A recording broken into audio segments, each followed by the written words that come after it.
அஸ்ஸலாமு அலைக்கும் வரஹ்மத்துல்லாஹி வபரகாத்துஹு.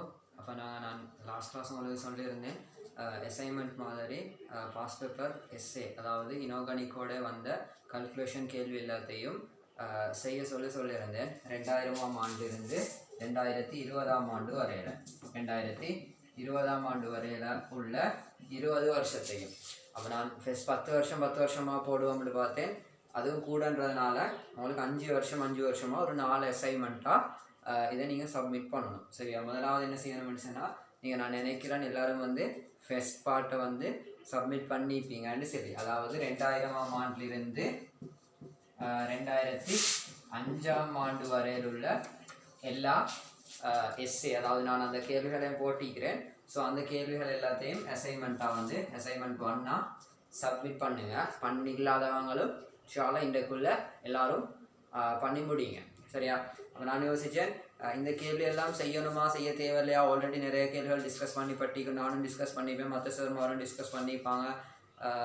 ரைட், அப்படி செய்வோமா இல்லையான்ற எனக்கு யோசனை ஒன்றில் நான் டிசைட் பண்ணேன். ஷாலா பரவாயில்ல, 2ஆம் முறையாக இருந்தாலும் பரவாயில்ல, இந்த பாஸ் பேப்பர் கேள்வி எல்லாத்தையும், அதாவது 20 வருஷத்து பாஸ் பேப்பர் கேள்வியும் இன்ஷால்லா எலுமெண்டா டிஸ்கஸ் பண்ணி முடிப்போம் முடியும். என்ன சொன்னால், ஒருத்த 2 பேர் இந்த கேள்வியை ஈஸியாக செய்யக்கூடியவங்க இருப்பீங்க.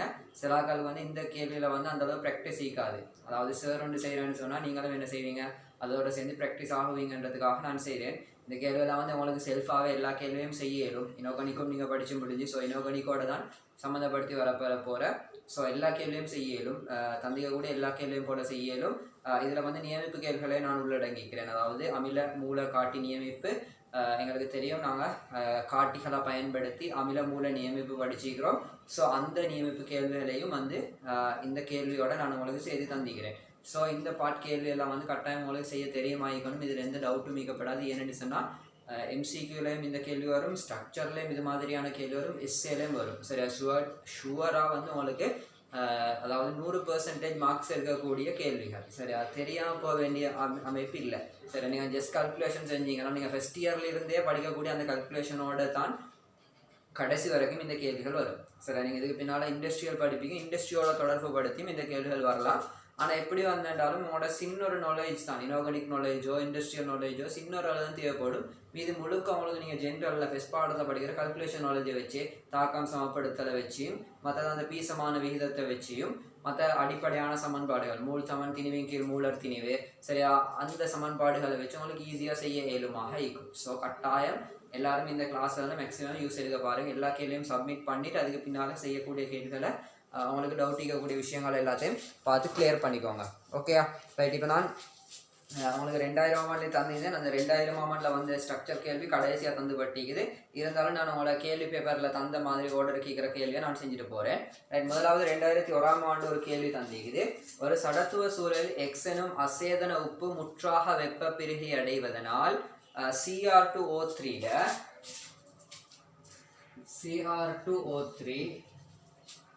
சரி, எக்ஸ் எனும் அசேதன உப்பு, எக்ஸ் எனும் ஒரு இனோகனிக் உப்பு முற்றாக வெப்ப பிரிகை அடைவதனால் CR2O3 1.52 கிராமும், அதே நேரம் H2O கேஸ் நீராவி.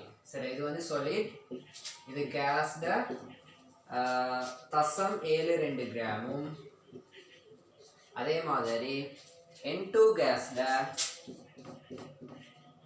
0.28 கிராமும் வருதான். ரைட், ஆகியவே மாத்திரம், இந்த வேர்டு நோட் பண்ணிக்கோங்க, ஆகியவே மாத்திரம். அப்போ இந்த இதில் வேறு எதுவுமே வரல. சரி, இதில் வேறு எதுவுமே வரல. எனவே எக்ஸின் அனுபவ சூத்திரத்தை உயிர்த்தறிகன்னு சொல்லுங்க. எக்ஸின் அனுபவ சூத்திரத்தை உயிர்த்தறிகன்னு சொல்லிக்கிறது. எங்களுக்கு தெரியும், கணிக்கன்றது வேற, உயிர்த்தறிகன்றது வேற. இருந்தாலும் இங்கே நாங்கள் எவரேஜாக கணிச்சா தான் எங்களுக்கு அதிலிருந்து தான் கெஸ் பண்ணலாம்.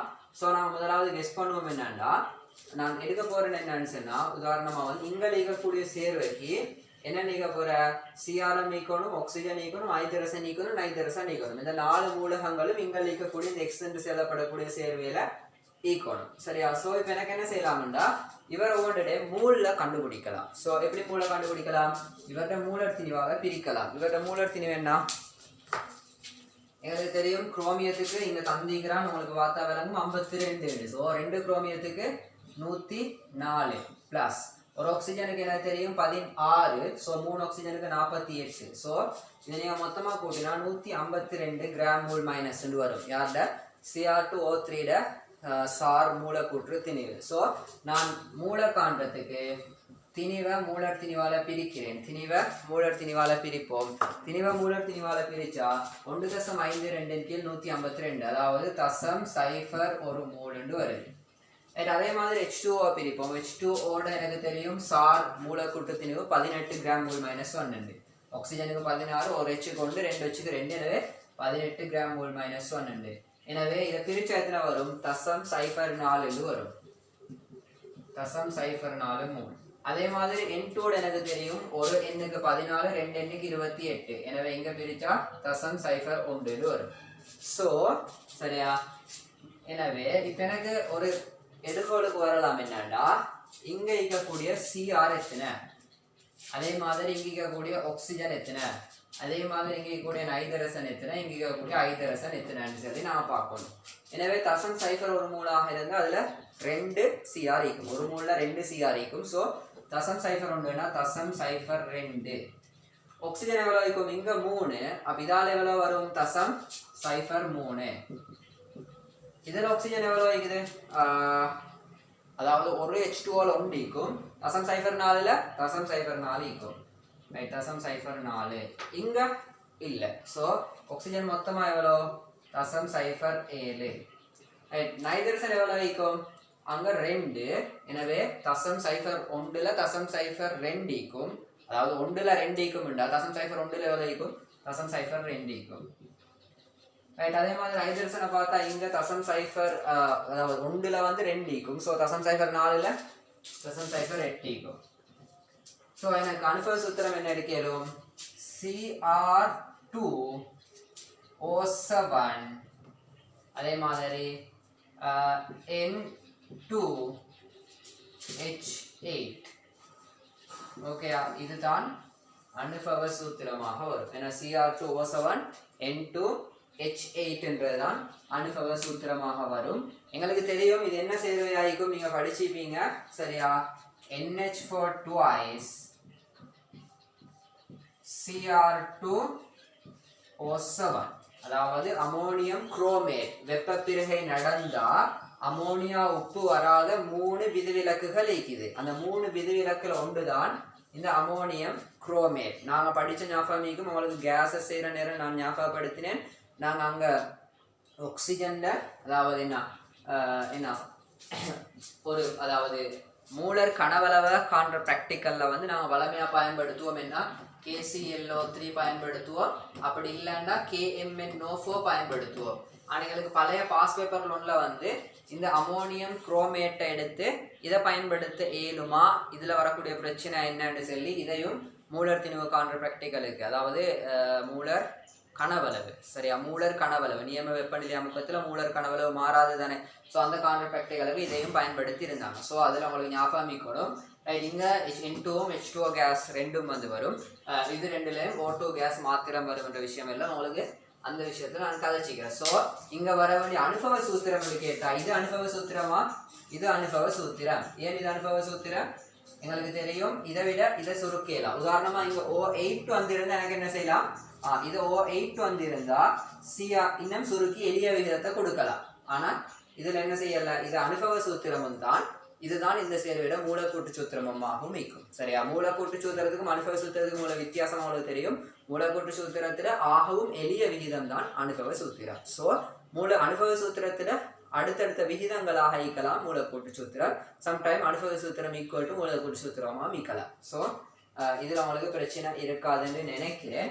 நீங்க அப்படியே அடுத்த கேள்விக்கு போவோம். இதுல 2வது பார்ட், எக்ஸ் மூலகம் ஒன்று குரோமியம் 2 மூல்களை கொண்டுள்ளது. எக்ஸ் மூல் ஒன்று. இதுல அடுத்த கேள்விக்கு வராங்க, இவங்களே சொல்றாங்க அடுத்த பாட்டை எப்படி கண்டுபிடிக்கிறான்னு சொல்லி பார்ப்போம். இந்த எக்ஸ் சொல்லப்படக்கூடியது யாரு? நான் கண்டுபிடிச்சிட்டேன். இவரு இந்த சேர்வேண்டு Cr2O7 N2H8 என்று சொல்லி. ரைட், இது வந்து நான் இவ்வளவு நேரம் உங்களுக்கு தெரிஞ்ச ஜென்ரல் நாலேஜ் வச்சு சொன்னேன். இப்போ நாங்கள் அடுத்த கேள்விக்கு போவோம். செகண்ட் பார்ட்டுக்கு. எக்ஸ் மூல் ஒன்று, எக்ஸ்ல 1 மோல், இதுல 1 மோல் சரியா? 1 மோல் எடுத்தா ரைட், குரோமியத்துல இரு மூலகளை கொண்டிருக்கலாம். ஓகே தானே? குரோமியத்துல 2 மூல் கொண்டிருக்கும். எக்ஸ் சேர்வையானது H2O2 மூலக்கூறுகளை கொண்டிருக்கவில்லை. H2O இல்லை. எக்ஸில் இருக்கும் கற்றையன் அன்னையன் ஆகியவற்றை இனம் கண்டு கீழே தருக. ஸோ எங்களுக்கு இதை பார்த்தோன்னே தெரியும் என்ன வரும். இவரோட ஒரு மூல்ல 2 மூல் குரோமியம் இருக்குது. ஸோ இவர் என்ன Cr2O7 2- இங்கல NH4 பிளஸ், அதாவது NH4 பிளஸ்ல 2 NH4 பிளஸ். ஸோ இங்க கற்றையன் யாரு? கற்றையன் NH4 பிளஸ், அன்னையன் யாரு? Cr2O7 2-. ரைட். எக்ஸின் இரசாயன சூத்திரத்தை கீழே தருக. யார் என்ன இரசாயன சூத்திரம்? NH4 twice Cr2O7. இதுதான் எக்ஸ் இரசாயன சூத்திரம். இது உங்களுக்கு ஈஸியான விஷயம். இதை காண்றது அவ்வளோ கஷ்டம் இருக்காது. ரைட். நான் இப்போ நாங்கள் அடுத்த பாட்டுக்கு போவோம். B part. ஓகேயா? நான் இதை அழைக்கிறேன். பி பார்ட்ல என்ன சொல்றாங்கன்னு சொன்னா, சரி, பி பார்ட்ல என்ன சொல்றாங்கன்னு சொன்னா, Z ஒரு உலோகத்திலான மூலகமாகும். அமில ஊடகத்தில் ZO4-, அமில ஊடகத்தில் ZO4-, அயனினால் ஒக்சலேட் அயன்கள், ஒக்சலேட் யாரு? C2O4 2- யாராக மாற்றப்படுதாம்? CO2 ஆக மாற்றப்படுதாம். சரியா? எனவே எனக்கு தெரியும் ZO4- அந்த நேரம் ZO பிளஸ் ஆக மாறுதாம். ZO பிளஸ் ஆக மாறுது, பிளஸ் CO2 மூலக்கூறுகளை தருதாம். ஸோ இதை நான் பார்த்தா பொருத்தமான சமப்படுத்திய அயன் அரைத்தாக்கங்களை கீழே எழுதுக. அரை அயன் தாக்கங்கள் கேட்டீங்க, அரைத்தாக்கம் கேட்டீங்க. ஸோ அரைத்தாக்கம் எப்படி எழுதுறான்னு எங்களுக்கு தெரியும், நாங்கள் படிச்சுக்கிறோம். ரைட். நான் டக்குன்னு எழுதுறேன். முதலாவது யார் ஒட்சியேற்றப்படுறாருன்னு பார்க்கணும். எனக்கு தெரியும் இவர் ஒட்சியேற்ற எண்ணத்தின +3 +3 × 2, எனவே மொத்தம் +6. இவர்தான் தெரியும் இங்கே 2 காபடிக்கு, இங்கே 2 போடுவோம். எனவே இவருக்கு என்ன வரும்? +8 வரும். எனவே ஒட்சியேற்ற அரைத்தாக்கம் யாரு? C2O4 2-. சரியா? யாரா மாறுறது? CO2 ஆக, 2 CO2 ஆக மாறுறது. ஒட்சியேற்றலின் போது இலத்திரன் ஏற்கப்படுமா இழக்கப்படுமா? இழக்கப்படும். ஒட்சியேற்றல் எத்தனை ஆள் அதிகரிக்குது? 2 ஆள். ஸோ 2 இலத்திரன் இழக்கப்படும். நாங்கள் 2 மைனஸ் போட்டுட்டு அதை என்ன செய்வோம்? இங்கே கொண்டு போயிட்டு +2 இலத்திரன் என்று போடுவோம். இதை அழிச்சிட்டு +2 இலத்திரன். ஸோ இப்போ என்ன செய்யணும்? இப்போ ஏற்றம் சமப்படுத்தணும். இங்கே 2 மைனஸ், இங்கே 2 மைனஸ். ஸோ ஏற்றம் சமப்படுத்த வேண்டிய அவசியம் இல்லை.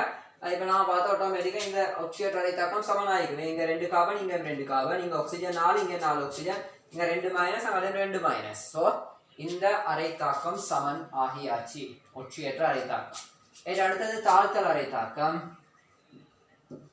தாழ்த்தல் அரைத்தாக்கம் யாரு? ZO4- யாரா மாறுறாரு? ZO பிளஸ் ஆக மாறுறாரு. இப்போ இவர் எப்படி எழுதலாம், சமப்படுத்தலாம்? முதலாவது Z ஒட்சியேற்ற எனக்கு தெரியா, இதில் வேற ஏதாவது க்ளூ தந்திக்கிறாங்களா? இல்லை.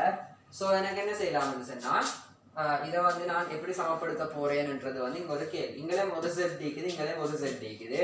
இங்கே ஆக்சிஜன் 4 ஆக்சிஜன் இருக்குது, இங்கே எத்தனை ஆக்சிஜன் இருக்குது? 1 ஆக்சிஜன் இருக்குது. ஸோ நான் என்ன செய்யணும்டா, இங்கே 3 H2O போடணும். எனவே ஆக்சிஜன் இப்போ என்ன செஞ்சாச்சு? இங்கே 4 ஆக்சிஜன், இங்கே 4 ஆக்சிஜன். ஸோ இப்போ அடுத்தது என்ன செய்யணும்னு சொன்னால், ஊடகம் என்னன்னு சொல்லி பார்க்கணும். அமில ஊடகத்தில் ஸோ எனக்கு H+ தான் போடலும். எனவே இங்கே 6 H இருக்கிறதுனால இங்கே நான் என்ன செய்யணும்? 6 H+ போடணும். ரைட். 6 H+ போடணும். சரியா? எனவே 6 H+ போட்டால் 3 H2O. இப்போ இந்த இது எனக்கு என்னன்னு எடுக்கலும், இங்கே 6+, சரியா? ரைட். அதே நேரம் ஒரு மைனஸ்,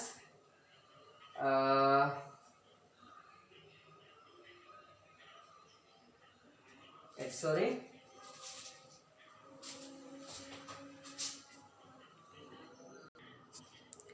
கவனிங்க. ZO4- என்னதான் மாறுறாரு? ZO பிளஸ் ஆக மாறுறாரு. ஸோ எனக்கு இவர்ட இதை காணலுமா? என்ன ஒட்சியேற்ற என்ன காணலுமா? எப்படி காண்ற? ஆக்சிஜனுக்கு -2 தெரியும். ஸோ இங்க Z நான் X வச்சேன்டா, X பிளஸ் -8 சமன் -1 வரணும். ஸோ X7 என்ன வரும்? +7 வரும். எனவே இங்க ஒட்சியேற்றன் +7, இங்க ஒட்சியேற்றன் எத்தனை வரும்? x என்று வைப்போம். x plus minus 2 சமன் plus 1. ஸோ என்ன வரும்? x சமன் plus 3 என்று வரும். ஓகேயா? ஸோ plus 7 plus 3 ஆக மாற போறாரு. plus 7 plus 3 ஆக மாற போறாரு. ஸோ நான் என்ன செய்யணும்? plus 7 plus 3 ஆக மாறும் பொழுது என்ன நடக்கும்? எத்தனை இலத்திரன்கள் ஏற்கப்படணும்? உட்சியேற்றன் குறைவடைதன இலத்திரன்கள் ஏற்கப்படணும். எனவே எத்தனை இலத்திரன்? 4 ஆல உட்சியேற்றன் குறைவடை. ஸோ 4 இலத்திரன் ஏற்கப்படணும். ஏன்னா மொத்தமா எத்தனை மைனஸ்? 5 மைனஸ், இங்கே ஒரு பிளஸ். ஸோ இங்கே எத்தனை H2O சேர்க்கணும்? H பிளஸ் சேர்க்கணும். அமில ஊடகம் தந்திக்குது 6 H பிளஸ். So 3 H2O. நான் நேரத்தோட செஞ்சதுல நேரடியாக போட பார்த்தேன். நேரடியாக போட்டால் உங்களுக்கு இலத்திரன் போடுற சிக்கல் ஒன்று வரும். நான் அதனால தான் இந்த மெத்தடில் சொல்லிக்கிறேன். ரைட்? இந்த மெத்தடில் நான் பிரச்சனை இல்லை. இந்த மெத்தட் ஈஸியான method. Right? Okay. 6 H plus, அதில் 3 H2O, இங்கே Z மைனஸ். இப்போ நீங்கள் எதை பார்த்தாலும் சமனாக இருக்கும். சரியா? எனவே அரை தாக்கங்களை நாங்கள் என்ன செஞ்சிட்டோம்? சமப்படுத்திட்டோம். ரைட்? அடுத்த விஷயத்துக்கு வருவோம். என்ன கேட்டுக்கிறான்னு சொன்னால், மேற்படி தாக்கத்தில் C2O2 மைனஸையும் ZO4 மைனஸ் ஆகிய அயன்களுக்கு இடையிலான பீசமானத்தை கேட்டிருக்குது.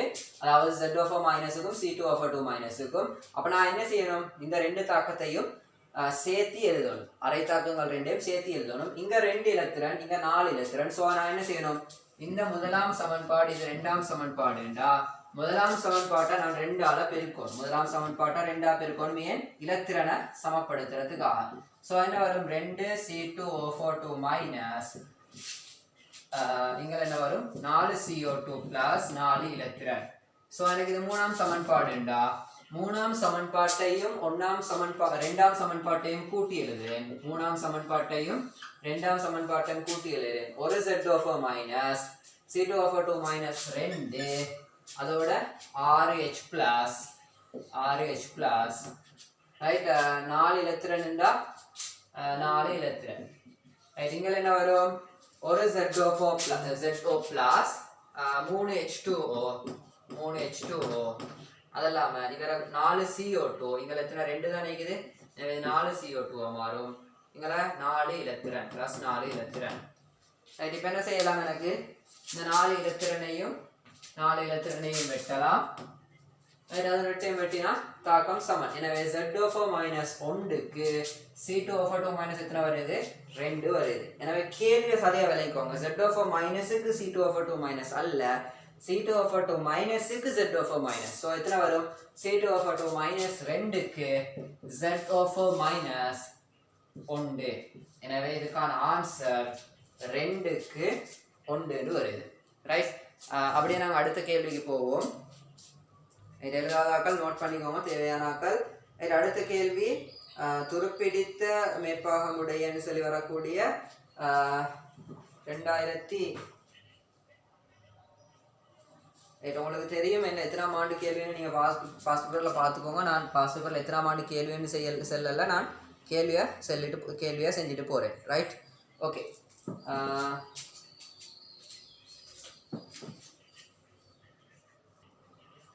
ரைட். இந்த கேள்வி எத்தனாம் ஆண்டு கேள்வினா 2000ஆம் ஆண்டு 9வது எஸ்ஏல டி பார்ட் கேள்வி. நான் கேள்வியை வாசிக்கிறேன். துருப்பிடித்த மேற்பாகமுடைய 3 கிராம் மொத்தத்தின் உள்ள இரும்பு ஆணி ஒன்று.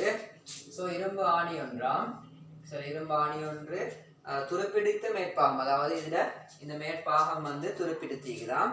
ஸோ இதுல திணிவு தந்திக்குது 0.30 கிராம் என்று சொல்லி.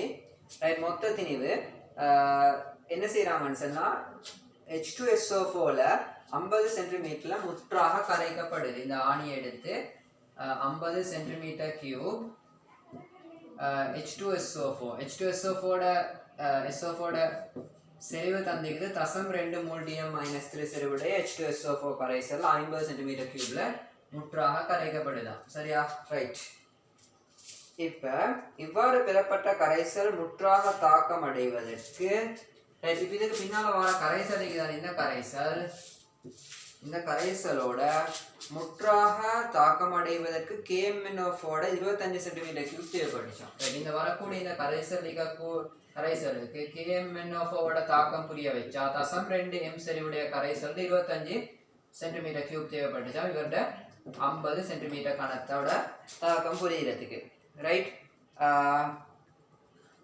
துரு முழுமையாக ஃபெரிக் ஆக்சைடு அதாவது Fe2O3 இந்த துரு இதில் இருக்கக்கூடிய துரு Fe2O3 முழுமையாக சரியா ரைட் கொண்டுள்ளதாக கருதலாம் துருப்பிடித்த ஆணி H2SO4வில் கரைவதற்கான சமப்படுத்திய இரசாயன சமன்பாடுகளை தரு அப்படிங்க என்ன சொல்லிக்குது துருப்பிடித்த ஆணி H2SO4ல கரைகிறதுக்கு சும்மா H2SO4ல கரைகிறத பத்தி இவங்க கதைக்கல்ல இவங்க கதைக்கிறது வந்து துருப்பிடித்த ஆணி வந்து கரையும் போது என்ன தாக்கம் நடக்கும் என்று சொல்லி கரைக்கிறாங்க ஸோ முதலாவது துருப்பிடித்த ஆணின்னு சொல்ற நேரம் வந்து Fe2O3 ஸோ Fe2O3 கரைஞ்சா என்ன நடக்கும்னு பார்ப்போம் Fe2O3 plus H2SO4 எங்களுக்கு தெரியும் என்ன நடக்கும் நான் பார்த்திக்கிறோம் ஏன்னா பொதுவாக வந்து இரும்பு ஒரு துண்டை வச்சேன்னு சொன்னா பொதுவாக வலியோட தொடர்பில் இருந்தால் நீரும் இருக்கக்கூடிய ஒரு சூழலாக இருந்தால் உடனே குயிக்காக துடுப்பு இருக்கும் ஸோ என்ன விலை வரும்னு சொன்னா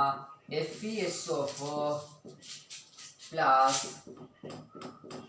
H2O சரியா FeSO4 plus H2O வரும் சரியா அதாவது FeSO4 வரும் இது வந்து என்ன செய்ய வேண்டிய சொன்னா Fe2O3 நான் சாரி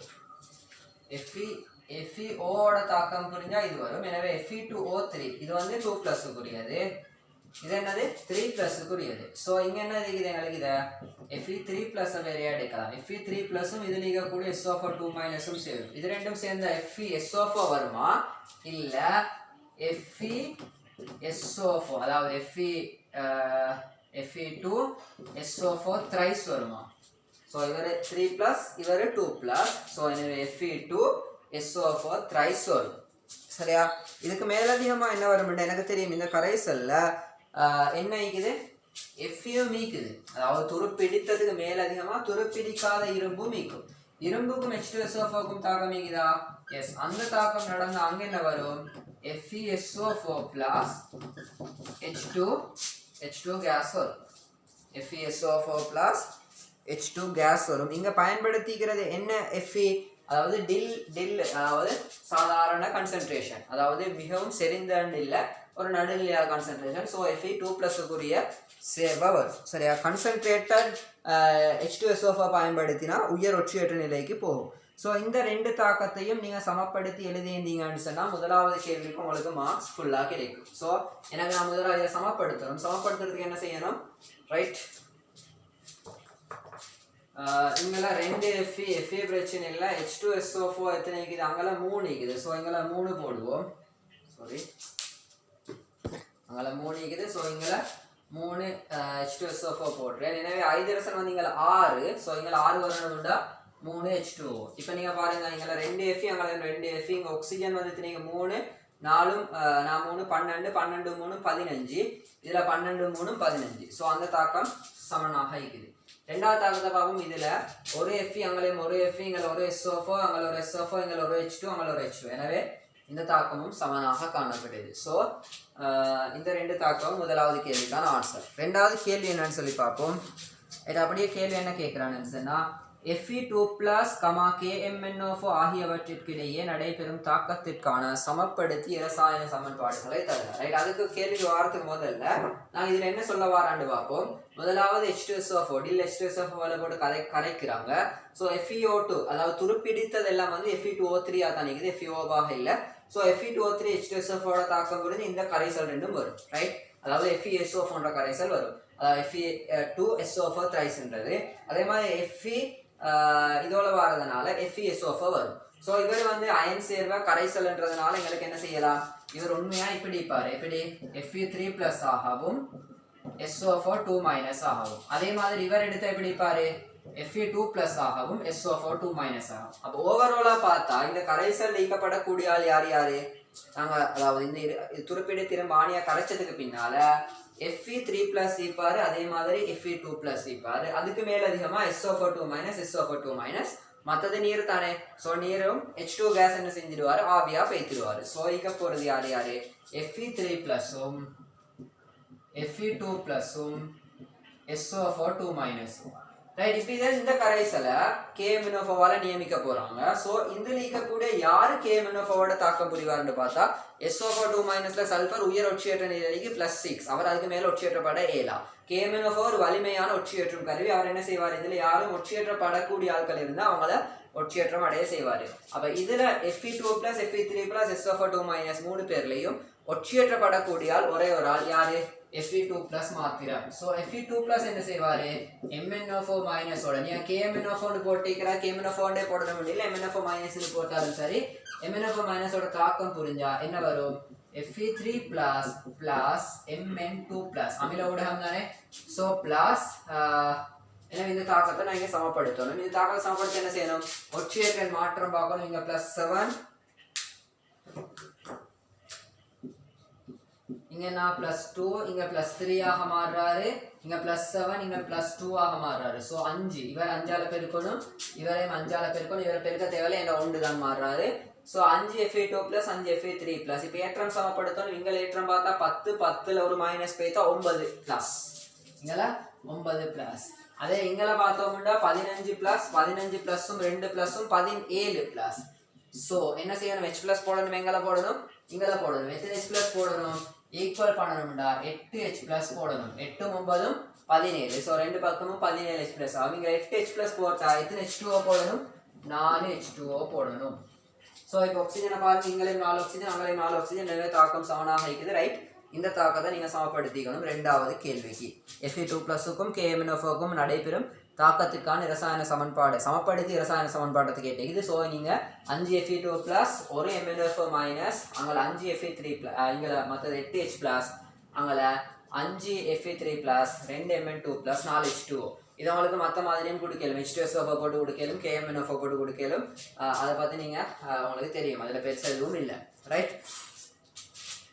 இப்போ அடுத்த பாட்டுக்கு வரும். அரிப்பு நடைபெறுவதற்கு முன்னிருந்த ஆணியின் திணிவை கணிக்க. ரைட். அரிப்பு நடைபெறுவதற்கு முன்னிருந்த ஆணியின் திணிவை கணிக்க. இது நல்ல ஒரு கேள்வி. நாங்கள் இப்போ இந்த கேள்வியை என்ன செய்யலாம்னு சொல்லி பார்ப்போம். ரைட்.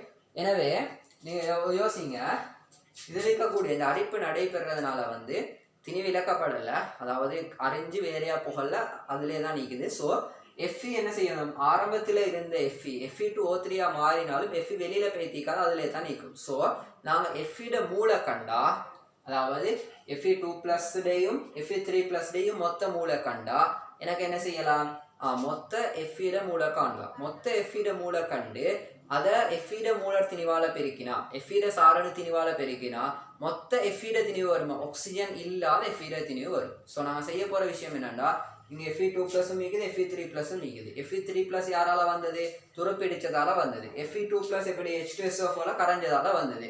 ஸோ இந்த Fe2+டையும் Fe3+டையும் நான் மொத்த மூல எண்ணிக்கையை காண போகிறேன், மொத்த மூல எண்ணிக்கையை சாரண திணிவால பெருக்க போகிறேன். அவ்வளோதான் நான் செய்ய போகிறேன், மூலர் திணிவால பெருக்க போகிறேன். ஸோ முதலாவது மொத்த மூலர் திணிவு எப்படி மொத்த Fe மூளை எப்படி காண்றான்னு பார்ப்போம். முதலாவது இந்த KMnO4 தாக்கின மூலைகளுக்கு காணேலும் இந்த தொடர்பை வச்சு ஸோ இதை நீங்கள் பார்த்தா விளங்கும் உங்களுக்கு. இங்க மொத்த KMnO4 மூல காணலாம். எனவே NKMnO4- சமன் NMnO4- சமன் N சமன் CV, C அசம் 2, B 25 தர 10⁻3. ஸோ உங்களுக்கு வரும் 5 தர 10⁻3 ரைட். இது எவ்வளவு கனவளவுல, 50 cm3. இங்க எடுத்து அதே கனவளவு. ஸோ கனவளவுல வித்தியாசம் இல்லை. இப்போ இதுல போடுறாங்க சரியா. எனவே இதுல போட்டு இதோட தாக்கம் புரிஞ்சது தானே. இங்க இருக்கக்கூடிய Fe2+ஓட தாக்கம் புரிஞ்ச KMnO4 தான் இவ்வளவு. ஸோ KMnO4 எவ்வளோ, 5 தர 10⁻3. எனவே Fe2+ எவ்வளவா இருந்திக்கணும், இது 1 இருந்தா இவர் 5 இருந்திப்பாரு. ஸோ இவர் 5 இருந்தா இவர் எத்தனை இருந்திப்பாரு, 25 தர 10⁻3. 25 தர 10⁻3. ஸோ Fe2+ மூல் 25 தர 10⁻3. அதே நேரம் எனக்கு தெரியும் இங்க H2SO4 நான் எவ்வளோ எடுத்தேன்னு சொல்லி தெரியும், அப்படித்தானே. H2SO4 எவ்வளோ எடுத்தேன்னு சொல்லி தெரியும். கேள்வியில பாருங்க.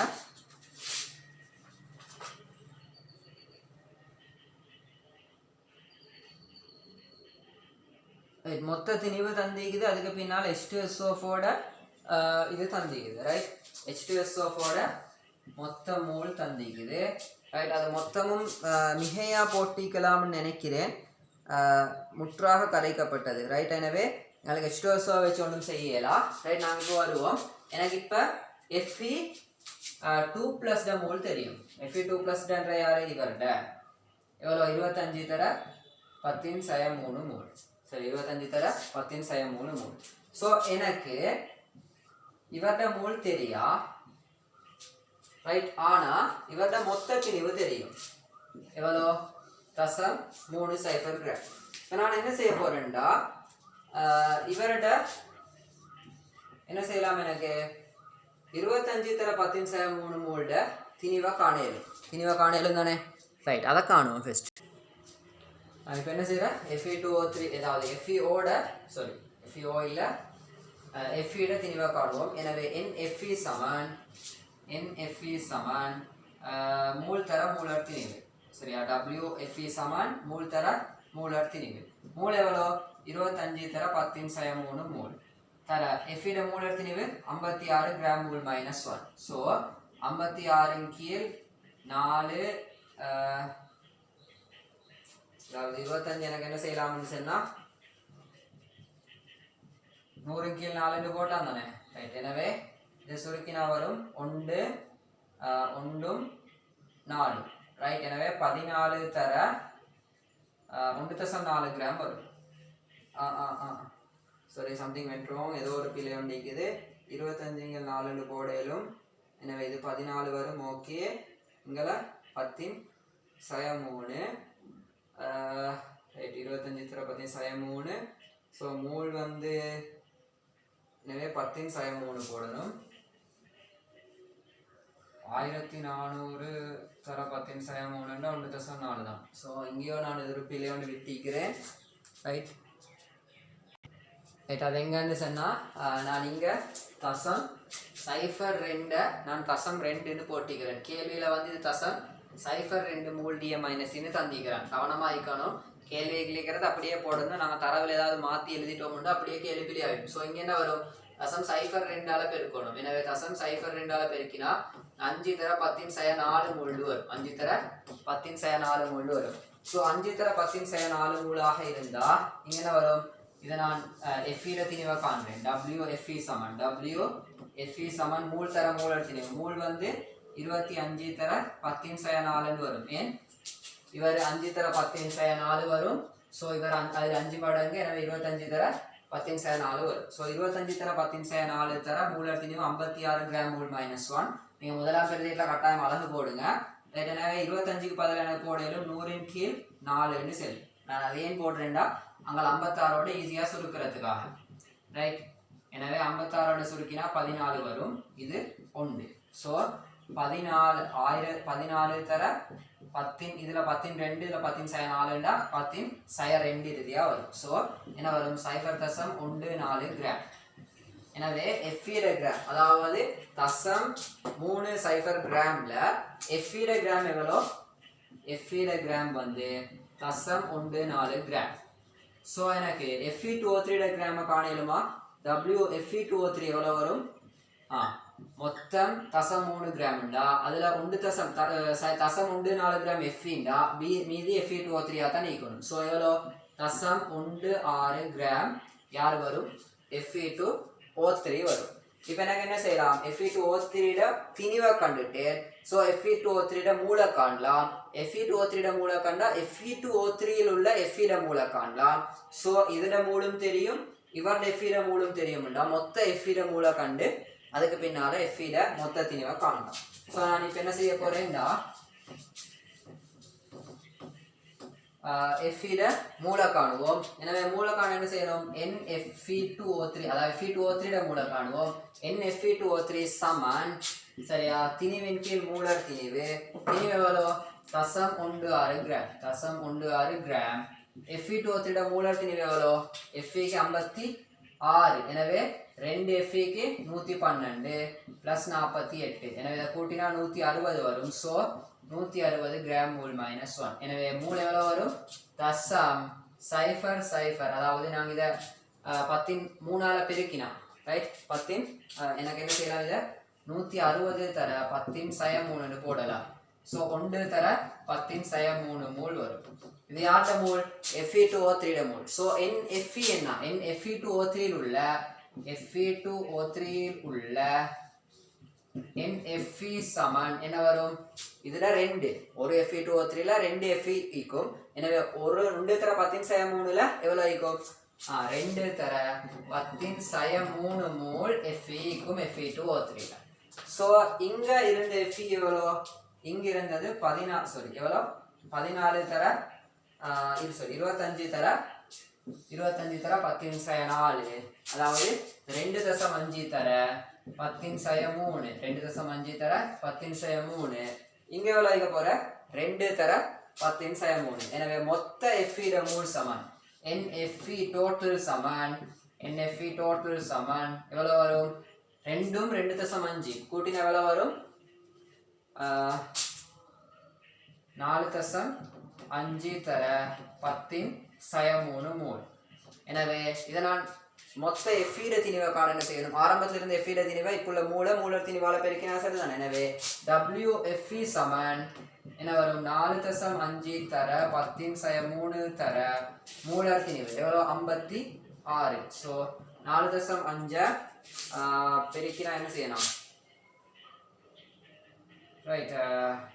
எனவே 9 கீழ் 2 தர 56 சுருக்கினா 2 25 3 28. எனவே 28 தர 9 தர 10 சய 3. ஸோ இதை சுருக்கி எடுக்கிற ஆன்சர் தான் இந்த கேள்விக்குரிய ஆன்சராக இருக்கும். ரைட். எனவே இதை சுருக்கினா வரும் 0.252 கிராம்னு சொல்லி. இந்த கேள்விக்கான ஆன்சர் 0.252 கிராம். ஓகே, நான் நினைக்கிறேன் இந்த கேள்வி விளங்கிக்கும்னு சொல்லி. ரைட். ஓகே, நாங்கள் அடுத்த கேள்விக்கு போவோம். அடுத்த கேள்வி என்னன்னு சொன்னால்,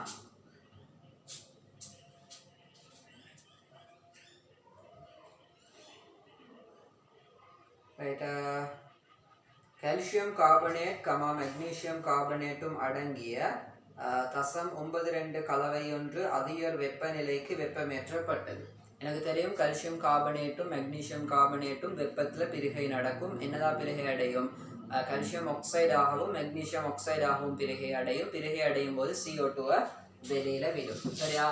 எனவே இது எனக்கு நான் நிறைய MCQ கேள்வியும் இதோட சம்மந்தப்படுத்தி வந்திருக்கிறேன். இதே மாதிரி எஸ்ஏ கேள்வியும் வந்திருக்குது. அதாவது ஆரம்பத்தில் வந்து எஸ்ஏ கேள்வி அடுத்தடுத்த வருஷங்களில் MCQ கேள்வியாக மாறி வந்திருக்குது. இது வந்து கேஸஸோட சம்மந்தப்பட்ட கேள்விகளையும் இதே மாதிரியான கேள்வி வந்திருக்குது. ஏன் CO2 வரும், அப்போ நாங்கள் அங்கே இலட்சிய வாயுவாக CO2 எடுத்து அப்படி இல்லைண்டா மூலர் கனவளவு காண்ற கேள்விகள் எல்லாம் வரும். ரைட், பார்ப்போம். மெக்னீசியம் கார்பனேட் பிரிகை அடைந்தா என்ன வரும்? மெக்னீசியம் ஆக்சைடு பிளஸ் CO2 வரும். அதே மாதிரி கால்சியம் கார்பைட் பிரிகை அடைந்தா என்ன வரும்? கால்சியம் கார்பைட் கிட்டத்தட்ட 900 பாகைசியில தான் பிரிகை நடக்குமா? ரைட், அதோட குறைஞ்ச வெப்பநிலை மெக்னீசியம் கார்பனேட் பிரிகை அடையும். ரைட். எனவே இது பிரிகை அடைஞ்சிச்சாம். அடங்கி ஆரம்பத்தில் வந்து 0.92 கிராமா. இவங்க ரெண்டு பேர்டையும் 0.92 கிராம் தந்திக்குது. ரைட், 0.92 கிராம்னு சொல்லி தந்திக்குது. ரைட். இதுக்கு பின்னால தந்திக்கக்கூடிய வேற தரம் என்னன்னு சொன்னால், அதிக வெப்பநிலைக்கு வெப்பமேற்றப்பட்டது. ஸோ கால்சியம் ஆக்சைடும் மெக்னீசியம் ஆக்சைடும் மாத்திரம் அடங்கிய 0.48 கிராம் கலவை ஒன்று பெறப்பட்டது. ரைட். இவங்களோட கலவையில திணிவு வந்து ஏன்னா இவங்க ரெண்டு பேரும் கேஸ் அதிக வெப்பநிலையிலையும் இவங்க ரெண்டு பேரையும் சொலிடா தனிப்பார். அதாவது மெக்னீசியம் ஆக்சைடும் கால்சியம் ஆக்சைடும். ஸோ அவங்க திண்மமாக காணப்படும். இவங்களோட 0.42 கிராமா.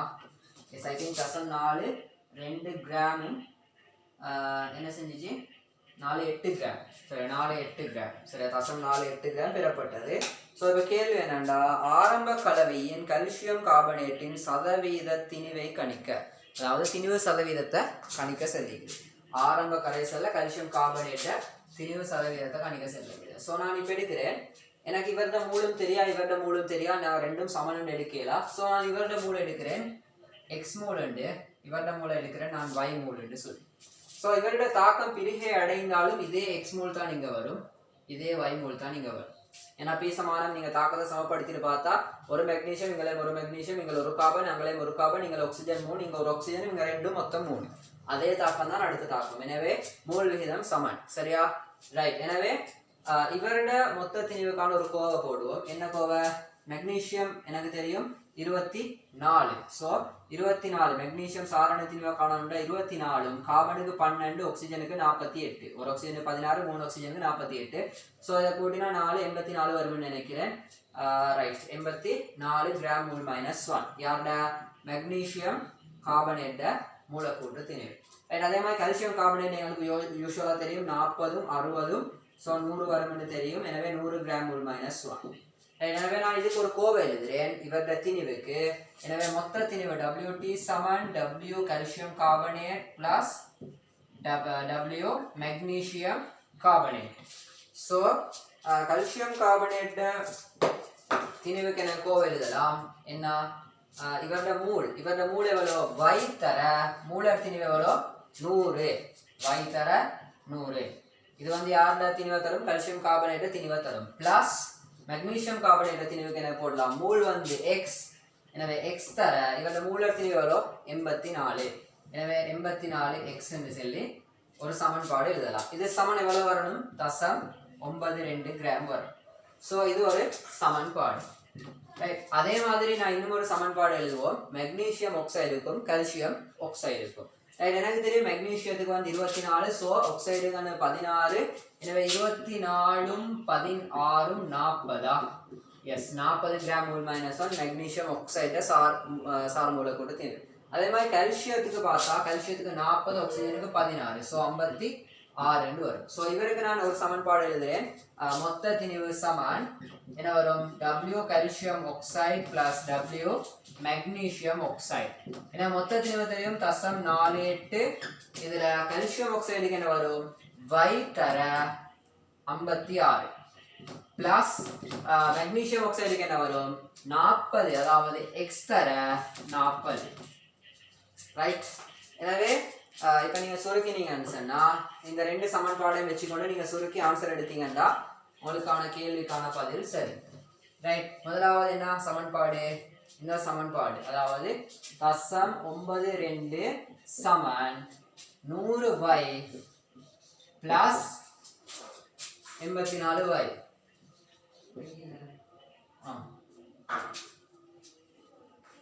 84x இது ஒரு சமன்பாடு இரண்டாம் சமன்பாடு என்ன எடுக்கலாம் இரண்டாம் சமன்பாடு எடுக்கலாம் 0.48 சமன் என்ன வந்துச்சு 56y பிளஸ் 40x ஓகேயா இந்த ரெண்டு சமன்பாட்டையும் சுருக்கி ஆன்சரை உங்களுக்கே எடுத்துக்கொள்ளும் ரைட்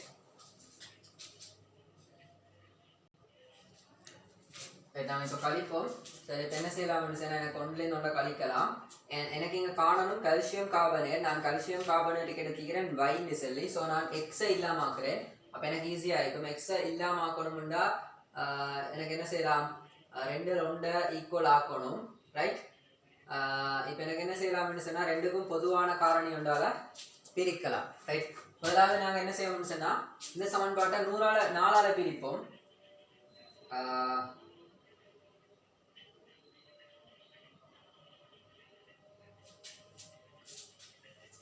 வாங்க சொல்லுது கொஞ்சம் இருங்க எளிய சமன்பாடு ஆயிக்கொண்டா எனக்கு ஈஸியாக இருக்கும் எல்லா சமன்பாட்டையும் 4ஆல் பிரிப்போம் 4ஆல் பிரித்து இது 4ஆல் பிரித்தா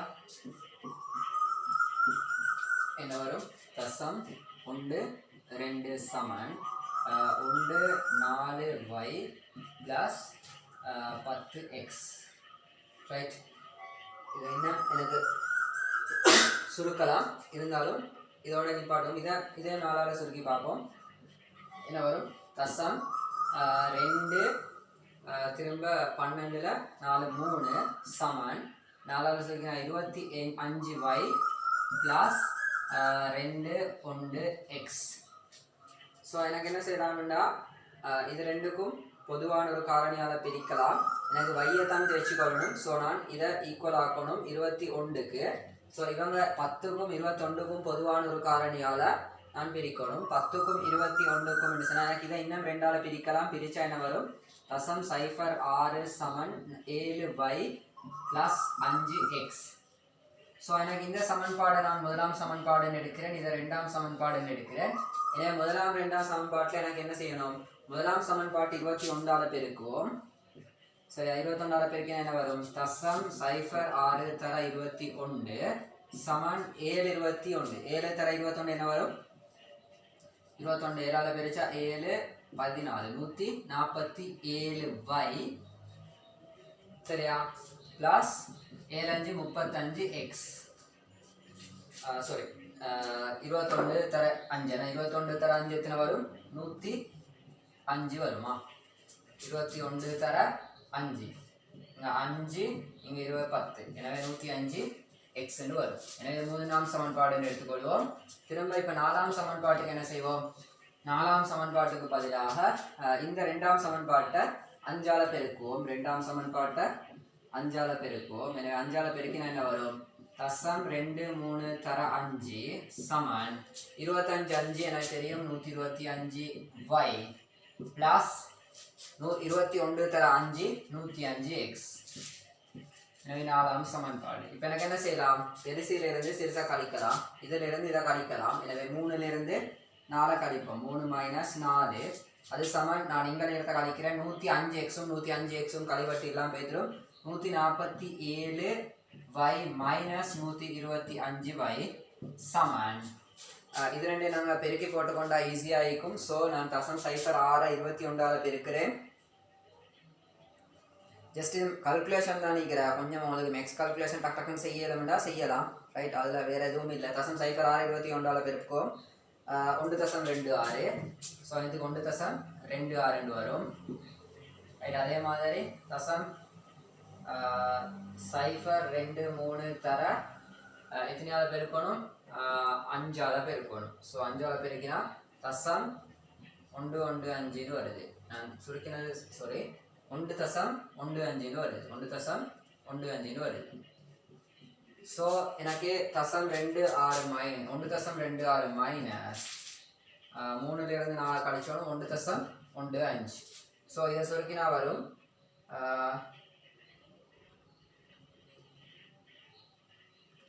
0.11 வரும். இதை சுருக்கினா வரும் 0.11. சரியா? எனவே 147ல் 25 கழிச்சா 22y. எனவே 22y சமன் தசம் 11. ஸோ y சமன் தசம் 11 கீழ் 22, அதாவது 11 கீழ் 22, அதாவது 110 கீழ் 22 தர 10 சய 3. ஸோ இதை சுருக்கினா 5 தர 10 சய 3 வரும். y சமன் 5 தர 10 சய 3. கேள்வி என்னன்னா கல்சியம் கார்பனேட்ட திணிவு சதவீதம். இங்கே கண்டிக்கிறது என்ன? கல்சியம் கார்பனேட்ட மூல். எனவே அவருடைய திணிவு சதவீதத்தை காண என்ன செய்யணும்? W கல்சியம் கார்பனேட் காணணும். W கல்சியம் கார்பனேட் காணுவோம். எனவே மூல் தர மூலர் திணிவு மூல் தெரியும் 5 தர 10 சய 3, மூலர் திணிவு 100. எனவே வரும் 5 தர 10 சய 1, அதாவது 0.5 கிராம். எனக்கு தெரியும் மொத்த திணிவு தெரியும். மொத்த திணிவு எவ்வளோ? 0.92 கிராம். அதாவது ஆரம்பத்தில் இருந்த கல்சியம் கார்பனேட்டு மெக்னீசியம் கார்பனேட்டு மொத்த திணிவு 0.92 கிராம். அதில் 0.5 கிராம் யாரிக போறாரு? Calcium carbonate. எனவே சார் திணிவு சதவீதம் அதாவது 100ஆல் பெருக்கணும். ஸோ 5 கீழ் 9 அதாவது 50 கீழ் 92 தர 100. இதை சுருக்கி நம்மளுக்கு வரும் ஆன்சர் 54.3. சரி, 54.3%. 54.3%. ரைட்? இதில் வேறு எதுவுமே இல்லை. இவ்வளோதான் நீக்கிற விஷயம். ரைட்? நாங்கள் இதோட அடுத்த கேள்விக்கு போவோம். ரைட்? ரைட், அடுத்த கேள்வி என்னென்னா 2001ஆம் ஆண்டு வந்த 10வது எஸ்ஏல பி பார்ட். நான் அழிக்கிறேன். 2001ஆம் ஆண்டு வந்த 10வது எஸ்ஏல பி பார்ட். இது கொஞ்சம் பெரிய கேள்வி உண்டு, எஸ்ஏ கேள்வி உண்டு, கொஞ்சம் நல்ல கேள்வி உண்டு. ரைட், இந்த கேள்வி எல்லாரும் கரெக்டாக செஞ்சுப்பீங்கன்னு நினைக்கிறேன். ஆன்சரும் சரியாக எடுத்துப்பீங்கன்னு நினைக்கிறேன். ரைட், இப்போ நாங்கள் இந்த கேள்வியை டிஸ்கஸ் பண்ணுவோம். ரைட், 2001 10வது எஸ்ஏல பி பார்ட். சரியா? ரைட், என்ன கேள்வியில் சொல்கிறாங்கன்னு சொல்லி முதலாவது பார்ப்போம். முதலாவது சொல்கிறாங்க, வர்த்தக உர மாதிரி ஒன்று, அதாவது என்ன, நாங்கள் இண்டஸ்ட்ரியில் பயன்படுத்தக்கூடிய ஒரு உர மாதிரி ஒன்று. இந்த கீழே மெயின் பிரச்சனை புகர பிரச்சனைனா, அப்போ அந்த புகர மெயினாக இதில் யூரியாவில் தான் டிபெண்ட் ஆகிருக்கு. யூரியா அதே போல் அமோனியம் சேர்வைகளில். அப்போ இங்கே என்ன சொல்கிறாங்கன்னா, இந்த உர மாதிரி வந்து கெமிக்கல் ஃபர்டிலைசர். சரியா? எனவே உர மாதிரி வந்து யூரியாவையும் அமோனியம் நைட்ரேட்டையும் கொண்டுள்ளது. யூரியான்ஸ் என்னன்னா CONH2 twice, இதுதான் யூரியாவோட குறியீடு. அதே மாதிரி அமோனியம் நைட்ரேட் NH4NO3. சரி, இந்த ரெண்டு பேரையும் இந்த ஒரு கெமிக்கல், அதாவது யூரியா, அதாவது என்ன, வர்த்தக உர மாதிரி ஒன்று, இண்டஸ்ட்ரியலாக பயன்படுத்தக்கூடிய ஒரு புகர் ஐட்டம். சரியா? அந்த உரம் வந்து கொண்டிருக்கிறான். ஒரு ஆய்வுக்கூட பரிசோதனையின் போது அதன் மாதிரி ஒன்றின் 1.16 கிராம் ஒரு குடுவையில் வைத்து எண்ணெயாச்சுடன் வெப்பமேற்றப்பட்டுச்சான். சரியா? என்ன செய்ய போடுறாங்கன்னு சொன்னா, ஒரு குடுவையில இப்படியான ஒரு குடுவையில இந்த சேர்வை, இந்த உர மாதிரியில 1.16 கிராம சரி என்ன செய்ய போகிறாங்களாம், வெப்பமேற்றாங்களாம். யாரை ஊற்றி? NaOH சேர்த்து என்ன செஞ்ச, NaOH செறிவு தந்திக்குது 4.0 மூல்டியம் -3 செறிவுடைய NaOH கரைசலுடன் வெப்பமேற்றப்பட்டது.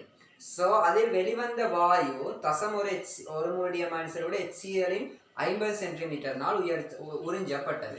ஸோ முதலாவது உறிஞ்சப்பட்டுச்சின்னு சொன்னால் என்ன தாக்கம் நடந்திருக்கும்னு சொல்லி எங்களுக்கு முதலாவது தெரியணும். ரைட், நான் நினைக்கிறேன் நீங்கள் தாக்கம் எல்லாத்தையும் எழுதிப்பீங்க. ரைட், என்ன தாக்கம் நடக்கும்? முதலாவது வந்து அமோனியம் நைட்ரேட்டுக்கும் NaOHக்கும் தாக்கம் நடக்கும். நான் இங்கே எழுதிட்டு அழிக்கிறேன், நீங்கள் காப்பியில் நோட் பண்ணிக்கோங்க. அமோனியம் நைட்ரேட் ப்ளஸ் NaOH என்ன விலை வரும்? அமோனியா வாயு வரும். எங்களுக்கு தெரியும் அநேகமான, அதாவது எல்லா அமோனியா உப்புக்களும் போல NaOHோட தாக்கம் புரிஞ்சு யாரை விளைவாக தரும்?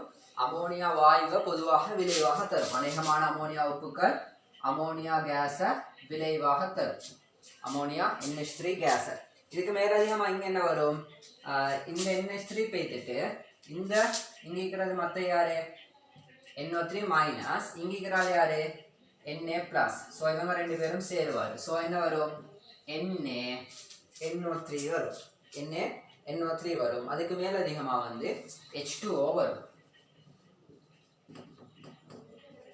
ஏன் இங்கே OH மைனஸ் இருக்குது, இந்த NH3ல, அதாவது NH4+ல NH3 வந்து என்ன செஞ்சு இங்கே வந்துட்டு இதில் ஒரு H+ மீது தானே, அந்த H+ம் இதில் இருக்கக்கூடிய OH மைனஸும் சேர்ந்து என்ன வரும்? H2O வரும். சரியா? ஸோ இந்த தாக்கம் நடக்கும் முதலாவது. ரைட், அடுத்தது என்ன? யூரியா. எனவே யூரியாக்கான தாக்கம் தெரியணும். CONH2 twice plus NaOH. அப்போ இங்கே என்ன விளைவு வரும் என்று எனக்கு தெரியணும். சரியா? ரைட், இதனால் எழுதினேன்னு சொன்னால் இங்கேயும் NH3 வரும். எத்தனை NH3 வரும்? NH3 ப்ளஸ் மற்றது வந்து பாருங்க, NH3 வந்துட்டு இங்கெல்லாம் கார்பனேட், CO இருக்குது, சோடியம் இருக்குது. ஸோ இங்கே என்ன வரும்டா? சோடியம் கார்பனேட் வரும். Na2CO3 சேர வரும். இது உங்களுக்கு தெரியணும். இது தெரியாதுன்னு சொன்னால் பாடமாக்கி வச்சுக்கோங்க. யூரியாவுக்கும் NaOHக்குமான தாக்கம் உங்களுக்கு இன்ஆர்கானிக்ல ஷுவராகவே தந்திக்கும். ரைட், அப்போ இந்த ரெண்டு தாக்கமும் நடக்கும். இதுக்கு மேலதிகமாக வந்து அடுத்தடுத்த ஸ்டெப்பில் என்ன தாக்கம் நடக்கும்னு நாங்கள் பார்ப்போம். இதுவரைக்கும் தந்திக்கக்கூடிய தரவின்படி இந்த ரெண்டு தாக்கமும் நடக்கும். நான் தொடர்ந்து வாசிக்கிறேன். NaOHோட வெப்பமேற்ற நேரம் இந்த ரெண்டு தாக்கமும் நடக்கும். நாங்கள் இந்த தாக்கத்தை சமப்படுத்திட்டே போவோம். அப்போ எங்களுக்கு ஈஸியாக திரும்ப வந்து சமப்படுத்தி கொண்டிருக்க வேண்டிய அவசியம் இல்லை. ஸோ இங்கே பாருங்கள், NH3 உண்டு, அங்கேயும் NH3 உண்டு, இங்கே NO3 உண்டு, அங்கேயும் NO3 உண்டு, இங்கே Na உண்டு, அங்கேயும் Na உண்டு. இங்கே இந்த சமன்பாடு ஆக்சிஜனை பார்த்தா இங்கே 3 ஆக்சிஜன், 3 3 4, இதில் 3 3 4. ஸோ இந்த தாக்கம் சமனாக இருக்குது. இந்த தாக்கத்தை பாருங்க, இந்த தாக்கத்தை பார்த்தா இங்கே 2 NH இருக்குது, இங்கே 1 நைட்ரசன் இருக்குது. ஸோ நான் இங்கே 2 போடுறேன். இப்போ 2 போட்டால் இங்கே பார்ப்போம், என்ன இங்கே 2 இருக்குது, இங்கே 1 இருக்குது. ஸோ இங்கே இன்னும் 2 NaOH போடுவோம். ரைட், இப்போ என்ன செய்யணும்? வேறு ஏதாவது பார்ப்போம். இங்கே ஹைட்ரசன் எத்தனை இருக்குது? 4, 4 2 6. இங்கே பாருங்க 3 2 6. ரைட், இங்கே கார்பன் எத்தனை இருக்குது? ஒரு கார்பன், இங்கேயும் ஒரு கார்பன். இங்கே ஆக்சிஜன் எத்தனை இருக்குது பார்ப்போம்? 1 1 2 3, இங்கேயும் 3. ஸோ எல்லாம் தாக்கம் சமனாகுது. எனவே 2 ஒரு யூரியாவோட 2 NaOH தாக்கம் புரிஞ்சு 2 NH3ஐயும் ஒரு Na2CO3யும் தரும். ரைட்? அப்ப எனவே இந்த தாக்கமும் சமனாக இருக்குது. இப்போ நான் கேள்வியை ரீட் பண்ணுவோம். கேள்வியை ரீட் பண்ணா தொடர்ந்து சொல்றான், வெப்பமேற்றப்பட்டது. அதில் வெளிவந்த வாயு தசம் ஒரு மோல். என்ன வாயு? 2ல இருந்தும் வர வாயு NH3, இதுல இருந்தும் வர வாயு NH3. ஸோ இந்த NH3 வாயு HCl ஓட தாக்கம் புரிய செய்யப்பட்டது. எனவே எனக்கு தெரியும் NH3க்கும் HCl-க்குமான தாக்கம் என்ன? NH3 plus HCl என்ன நடக்கும்? NH4Cl உருவாகும். சரியா? இவரது பி சமானம் 1க்கு 1. சரி, இந்த தாக்கமும் சமப்படுத்திய நிலையில தான் காணப்படும். ஸோ 3வது தாக்கமாக இந்த தாக்கம் நடக்கும். ரைட்? இங்க HCl வந்து நாங்க எக்வஸா போடுறோம், இந்த NH3 வந்து கேஸா வருது. இவங்க 2 பேரும் சேர்ந்து NH4Cl எக்வஸா மாறுவார், நீர்ல கரைஞ்சிடுவார். சரியா? எக்வஸ்னா என்ன? நீர் கரைசல். ஸோ தொடர்ந்து நாங்கள் கேள்வியை வாசிப்போம். திறந்து கேள்வியை வாசிச்சா இந்த இதுக்கு HCl தசம் 1 50 சென்டிமீட்டர் எடுத்து உறிஞ்சப்பட்டது. சரியா? இதை நியமிக்கிறதுக்கு, அதாவது இதுல இருந்து வந்த NH3 முழுக்க வாயுவை வேறையா எடுத்து HCl-ஓட தாக்கம் புரிய செஞ்சா அந்த HCl எவ்வளவு தேவைப்பட்டுச்சா? தசம் 1 மோல் DMI செறிவுடைய கரைசல் 50 சென்டிமீட்டர் கியூப். தசம் 1 நீங்க இதுல ஏதாவது ஒன்றை மாத்தி கீத்தினீங்கன்றாலும் எல்லாமே பிழையாயிடும். எனவே சரியாவே மார்க் பண்ணிக்கோங்க. தசம் 1 மோல் DMI செறிவுடைய HCl 50 சென்டிமீட்டர்னால் உறிஞ்சப்பட்டது. ரைட்? அப்ப இங்க மிகையா தான் எடுத்திக்கிறாங்க. HCl மிகையா எடுத்து அதுக்கு உறிஞ்சப்பட்டது. அப்ப பேலன்ஸ் ஆகிற HCl-க்கு தானே இப்போ என்ன செஞ்சாங்கன்னா, இந்த HCl வந்து தசம் 1 50 சென்டிமீட்டர் கியூபை வேறையா ஆக்கி இதுக்குள்ள இங்கிருந்து வரக்கூடிய கேஸ் எல்லாத்தையும் செலுத்துறாங்க. ஸோ செலுத்தினோடனே இங்க HCl மிகையாயிக்குது. ஸோ இதால என்ன செய்யும்? NH4வும் NH3யும் HCl-ம் தாக்கம் புரியும். தாக்கம் புரிஞ்சதுக்கு பின்னால HCl எல்லாமே NH3 எல்லாமே தாக்கம் புரியும். ஏன்? HCl மிகையா எடுத்துக்கிறோம். ஸோ அதுக்கு பின்னால இந்த எஞ்சிய இந்த தொகுதிக்கு தானே. அப்ப இதுல தாக்கம் புரியாம எஞ்சிய HCl-க்கு தானே. அந்த HCl என்ன செய்ய போறாங்கன்னு சொன்னா இன்னொருத்தரால நியமிக்கிறாங்க. அவர் யாருன்னு சொன்னா, அதாவது எஞ்சியிருந்த HCl ஆனது தசம் 1 மோல் DMI-3 NaOH-உடன் மேல் நியமிப்பு செய்யப்பட்டது. அப்ப தசம் 1 மோல் DMI- செறிவுடைய NaOH-ஆல திரும்பவும் நியமிப்பு செஞ்சா அங்க வரக்கூடிய முடிவு புள்ளி தந்திக்குது 25 centimetre cube. So 25 centimetre cube தேவைப்பட்டுக்கலாம். சரி, அப்போ எனவே எனக்கு என்ன செய்யலாம்? இவ்வளோ தேவைப்பட்டுச்சுன்னு சொன்னால் இங்கே எவ்வளோ எஞ்சி இருந்த HCl காணலும். எஞ்சி இருந்த HCl கண்டா எடுத்து HCl தெரியும். எனவே NH3யோட தாக்கம் புரிஞ்ச HCl காணலும். NH3யோட தாக்கம் புரிஞ்ச HCl கண்டா எனவே NH3 இதாலையும் வந்திருக்கும், இதாலையும் வந்திருக்கும். எனவே மொத்த NH3 காணலாம். அவ்வளோதான் இது வரைக்கும் எங்களுக்கு காணலாம். மொத்த யூரியா எவ்வளோ இருந்துச்சு, அமோனியா எவ்வளோ இருந்துச்சுன்னு சொல்லி காண ஏலாம். ஏன் காணலாம்? இங்கே மொத்த NH3 காண்றதுக்கான ஸ்டெப் தான் இது வரைக்கும் எங்களுக்கு தந்திக்குது. ஸோ நாங்கள் தொடர்ந்து கேள்வியை வாசிப்போம். குடுவையில் எஞ்சியிருக்கும் கரைசலுக்கு அலுமினியம் தூள் இடப்பட்டு, சரியா? குடுவையில் எஞ்சியிருக்கும் யார கரைசல்? இந்த கரைசல். இந்த கரைசலுக்கு யார் அழிக்க போறார்? இந்த கரைசல்ல பாருங்க, இவரும் NaOH-ஓட தாக்கம் புரியுற தாக்கம் தானே இந்த குடுவையில நடந்துச்சு. இது ரெண்டும் தாக்கம் நடந்தா யார் வரும்? அமோனியா கேஸ் வரும். அந்த அமோனியா கேஸை நாங்கள் அப்படியே வெளியில எடுத்து வேற தாக்கத்துக்கு உட்படுத்தியாச்சு. எஞ்ச போறால் வந்து Na2CO3யும் NaNO3யும் H2O, Na2CO3யும் NaNO3யும் H2O உருவாகிக்கும் தானே. ரைட்? இப்ப பார்ப்போம். இந்த எஞ்சிய கரைசல் யாரு?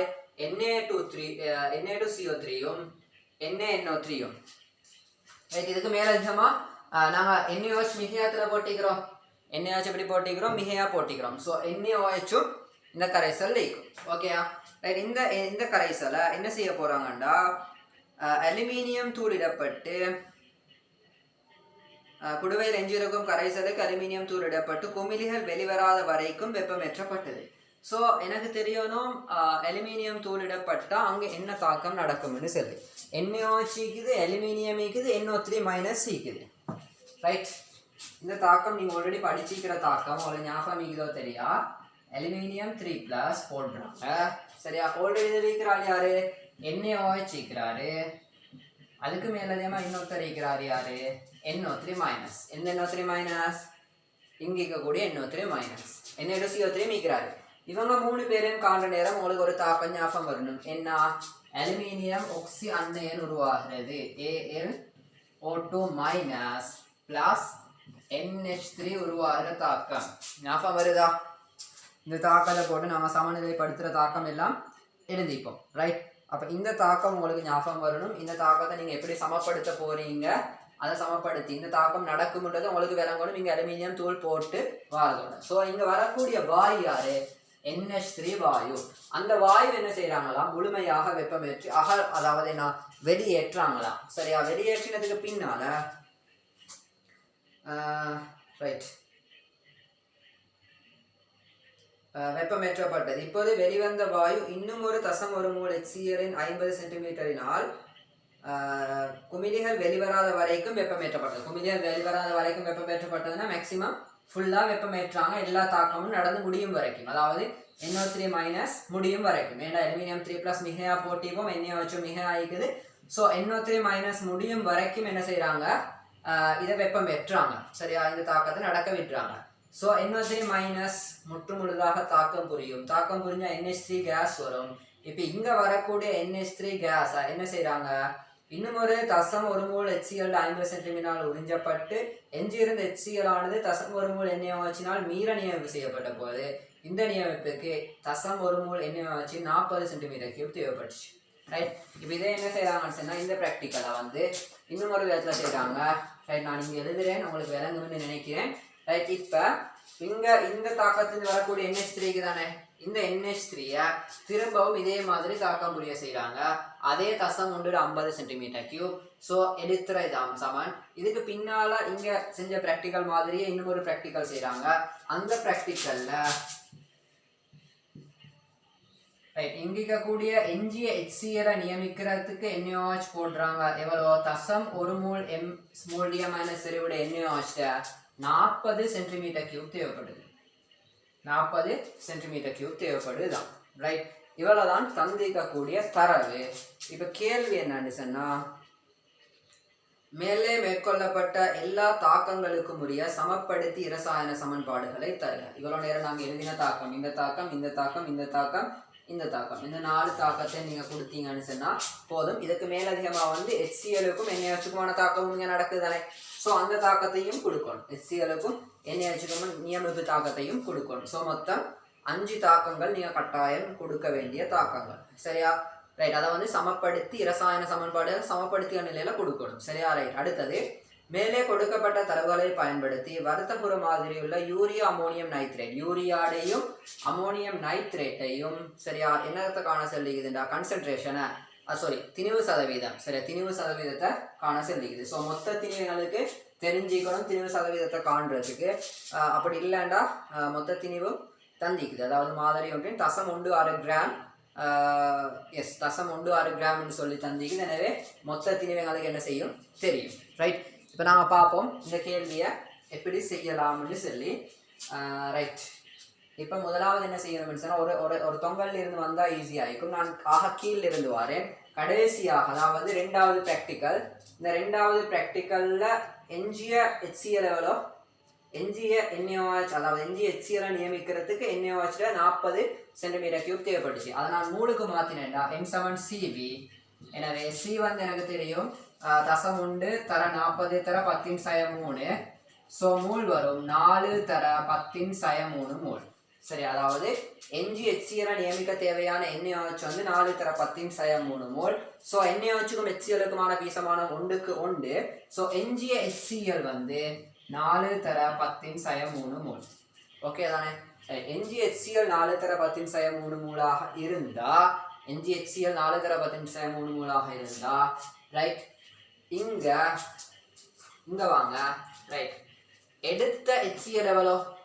எடுத்த HCl 5 தர. ரெண்டுக்கும் ஒரே மாதிரி தான் எடுக்கிறோம். முதலாவது ப்ராக்டிக்கலுக்கும் ஒரே மாதிரி தான் எடுக்கிறோம். 2வது ப்ராக்டிக்கலுக்கும் ஒரே அளவு தான் HCl எடுக்கிறோம். ஸோ எடுத்த HCl எவ்வளோ? தசம் 1/50. எனவே 5 தர 10⁻3. எடுத்த HCl வந்து 5 தர 10⁻3 மூல் எடுத்துக்கிறோம். இதில் எஞ்சியது வந்து 4 தர 10⁻3 மூல். ஸோ தாக்கம் புரிஞ்சது எவ்வளோ? 1 தர 10⁻3 மூல் HCl தாக்கம் புரிஞ்சிக்கும். ஸோ எவ்வளோ NH3 இருந்திக்கணும்? 1 தர 10⁻3 மூல் இருந்திக்கணும். அதில் 1 தர 10⁻3 ஃபுல்லாக தாக்கம் புரிஞ்சிக்கும். எவ்வளோ தாக்கம்? எஞ்சியது 1 தர 10⁻3 ஆக இருந்தால் சரியா தாக்கம் நான் போட்டிக்கிறது வந்து மாறி போட்டுட்டேன். இப்படி அல்ல. ரைட்? ஆரம்பத்தில் எடுத்தது 5 தர 10⁻3. தாக்கம் புரிஞ்சது எங்களுக்கு தெரியா? எஞ்சினது எவ்வளோ 4 தர 10 3 இறுதியா எஞ்சினது வந்து 4 தர 10 3. ஸோ எவ்வளோ தாக்கம் புரிஞ்சிக்கணும் எவ்வளோ தாக்கம் புரிஞ்சிக்கணும் 1 தர 10 3 தாக்கம் புரிஞ்சிக்கணும். ஏன் எடுத்ததிலிருந்து தாக்கம் புரிஞ்சதை கழிச்சா தான் எஞ்சினது வரும். ஸோ 5லிருந்து 1 கழிச்சா 4 வரும். ஸோ தாக்கம் புரிஞ்சது வந்து 1 தர 10 3. எடுத்து HCl தாக்கம் புரிஞ்சது 1 தர 10 3. HClக்கும் தாக்கம் புரிய NH3க்குமான பீசமான 1 கொண்டு. ஸோ இருந்திக்கணும் NH3 1 தர 10 3. தாக்கம் புரிஞ்சிக்க வேண்டிய NH3 1 தர 10 3. ஸோ இங்க NH3 இந்த சமன்பாட்டில் NH3 மூல் வந்து 1 தர 10 3. அதாவது அலுமினியம் NO3 மைனஸோட உருவான இந்த தாக்கத்திலிருந்து உருவான NH3 1 தர 10 3. ஸோ நான் என்ன செய்யணும்டா இந்த தாக்கத்தை முதலாவது சமப்படுத்திக்கணும். சமப்படுத்தினா தான் இந்த கேள்வியை செய்யலாம். முதலாவது நாங்கள் சமப்படுத்திக் கொள்வோம். எப்படி சமப்படுத்தலாம்னு எனக்கு தெரியும். இங்கே அலுமினியம் 3+ல இருக்குது, இங்கே அலுமினியம் 3+ல தான் இருக்குது. ஸோ அலுமினியம் இங்கே என்ன செய்யலை ஒற்றியேற்றப்படவும் இல்லை தாழ்த்தப்படவும் இல்லை. சரியா ரைட். எனவே இந்த தாக்கத்தை நான் வேறொரு இடத்துல எழுதி சமப்படுத்துகிறேன். நான் அந்த இடம் போதான்னு நினைக்கிறேன். ரைட். அலுமினியம் 3+, அலுமினியம் 3+ இல்ல அலுமினியம் துகள்கள் அதாவது aluminium solid. So aluminium solid aluminium அப்போ அதாவது 0 இருக்குது ஒற்றியேற்றேன் 0 இருக்குது. ப்ளஸ் யாரோட தாக்கம் புரிகிறாரு NO3 மைனஸோட தாக்கம் புரிஞ்சு யார் உருவாக்குறாரு AlO2 மைனஸ். இங்க அலுமினியம் வந்து 3+ இருக்குது, இங்க அலுமினியம் 0 இருக்குது. NO3 மைனஸ் என்னதான் மாறுறாரு NH3 ஆக மாறுறாரு. ஸோ இங்க N வந்து எத்தனை இருக்குது +5 இருக்குது, இங்க N வந்து -3 இருக்குது. ரைட். இது உங்களுக்கு தெரியும். எனவே ஒற்றியேற்ற மாற்றம் எடுத்தா இவர் என்ன செய்யறாரு +3 அதாவது ஒற்றியேற்றப்படுறாரு. ஸோ 3 இலத்திரனை இழந்திக்கணும். இங்கெல்லாம் ஒரு அலுமினியம், இங்கெல்லாம் ஒரு அலுமினியம், இங்கெல்லாம் ஒரு நைட்ரசன், அங்கெல்லாம் ஒரு நைட்ரசன். ஸோ இவர் 5லிருந்து -3 ஆக மாறுறாண்டா 8 இலத்திரனை ஏற்றிக்கணும். ஸோ நான் என்ன செய்யறேன் இதை 3ஆ பெருக்கிறேன், இதை 8ஆ பெருக்கிறேன். சரியா சரி மாறியா இல்லையா? இதை 3ஆ பெருக்கணும், நைட்ரசனை 3ஆ பெருக்கணும், அலுமினியத்தை 8ஆ பெருக்கணும். எனவே இங்கே 8 அலுமினியம் 3 NH3. இப்போ என்ன செய்யணும் ஏற்றம் சமப்படுத்தணும். ஏற்றம் எப்படி சமப்படுத்துற நான் இப்போ அழிக்கிறேன். இதை அழிச்சிட்டு ஏற்றத்தை சமப்படுத்துவோம். ஏற்றத்தை சமப்படுத்தினா இங்கே 3 மைனஸ், இங்கே 8 மைனஸ். நான் போட ஊடகம் வந்து NaOH ஊடகம். ஸோ இங்கே நான் 5OH மைனஸ் போடுவோம். 5OH மைனஸ் போட்டு இங்கே மொத்தம் 8 மைனஸ், இங்கேயும் 8 மைனஸ். இப்போ என்ன செய்யணும் ஏற்றம் சமப்படுத்தியாச்சு. இப்போ ஐதரசன் சமப்படுத்தணும். இங்கே உள்ள ஐதரசனை பார்த்தா இதுல 8 ஐதரசன் இருக்குது, 5 ஐதரசன் இருக்குது, இங்கே 9 ஐதரசன் இருக்குது. இங்கே எத்தனை இருக்குது 9. அப்போ நான் H2O போட வேண்டிய அவசியம் இல்லை. இப்போ என்ன செய்யணும் H2O இங்கே 9, இங்கே 5. அப்போ இங்கே நான் H2O போடணும். ரைட். இங்கே நான் H2O போடணும். எத்தனை H2O வரும் 2 H2O. இப்போ இங்கே ஐதரசன் 4 5 9, இங்கே 9. ரைட். இப்போ ஆல்மோஸ்ட் வந்து இந்த தாக்கம் நான் சமப்படுத்தின மாதிரி ஆகியாச்சு. இங்கே ஆக்சிஜன் வந்து 16 இருக்குது, 6 8 16. இங்கே ஆக்சிஜன் பார்த்தா 5, இதில் வந்து 9 9 5 14, 14 2 16. இப்போ நான் என்ன செய்யணும்னா இதை நான் நார்மலான தாக்கம் மாதிரி எழுதணும். ரைட். அங்குள்ள தாக்கம் மாதிரி எழுதுவோம். 8 அலுமினியம், நான் இதில் வேற ஒரு கலர் பென் எழுதுறேன். 8 அலுமினியம். ஓகே. அடுத்தது NaOH எத்தனை 5OH மைனஸ். ஸோ 5 NaOH போடுவோம். ரைட். NaNO3 எத்தனை வரணும் 3 NO3 மைனஸ் வரணும். எத்தனை வரணும் 3 NO3 மைனஸ் வரணும். ரைட். அடுத்தது AlO2 மைனஸ், இங்கே எத்தனை வரணும் 8 AlO2 மைனஸ் வரணும். ரைட். NH3 எத்தனை வரணும் 3 NH3 வரணும், 3 NH3 வரணும். இதுக்கு மேலே அதிகமாக இங்கே H2O வரும். எத்தனை H2O 2 H2O வரும். ரைட். இப்போ நீங்கள் சமனான சரி பார்த்துக்கோங்க. இங்கே 3 மைனஸ், இங்கே 8 மைனஸ், ஆனால் இங்கே 5 Na+க்கு தானே. ஸோ இங்கே அந்த 5 Na+N போடணும் மிஸ் ஆகும். ஸோ இப்போ என்ன செய்யலாம் இப்போ நீங்கள் பார்த்தீங்கன்னு சொன்னால் இங்கே ஏற்றம் 3 மைனஸ், இங்கே 8 மைனஸும் 5 ப்ளஸும் 3 மைனஸ் விளைவுலாம் மாறும். ஸோ இந்த தாக்கம் சமனாகிக்குது. உங்களுக்கு வேணுமெண்டா இன்னும் சமப்படுத்தி எழுதுறான்னு சொன்னால் இங்கே NaNO3 போடலாம் 3. எனவே NaNO3 போட்டால் இங்கே 8 NaAlO2 மைனஸ்னு போடலாம். சரி, ஏன்னா 5 Na ப்ளஸ் இருக்குது, இதை உங்களுக்கு சேர்த்து போடலாம். ஸோ இதில் நான் NaNO3ன்னு போடுறேன்.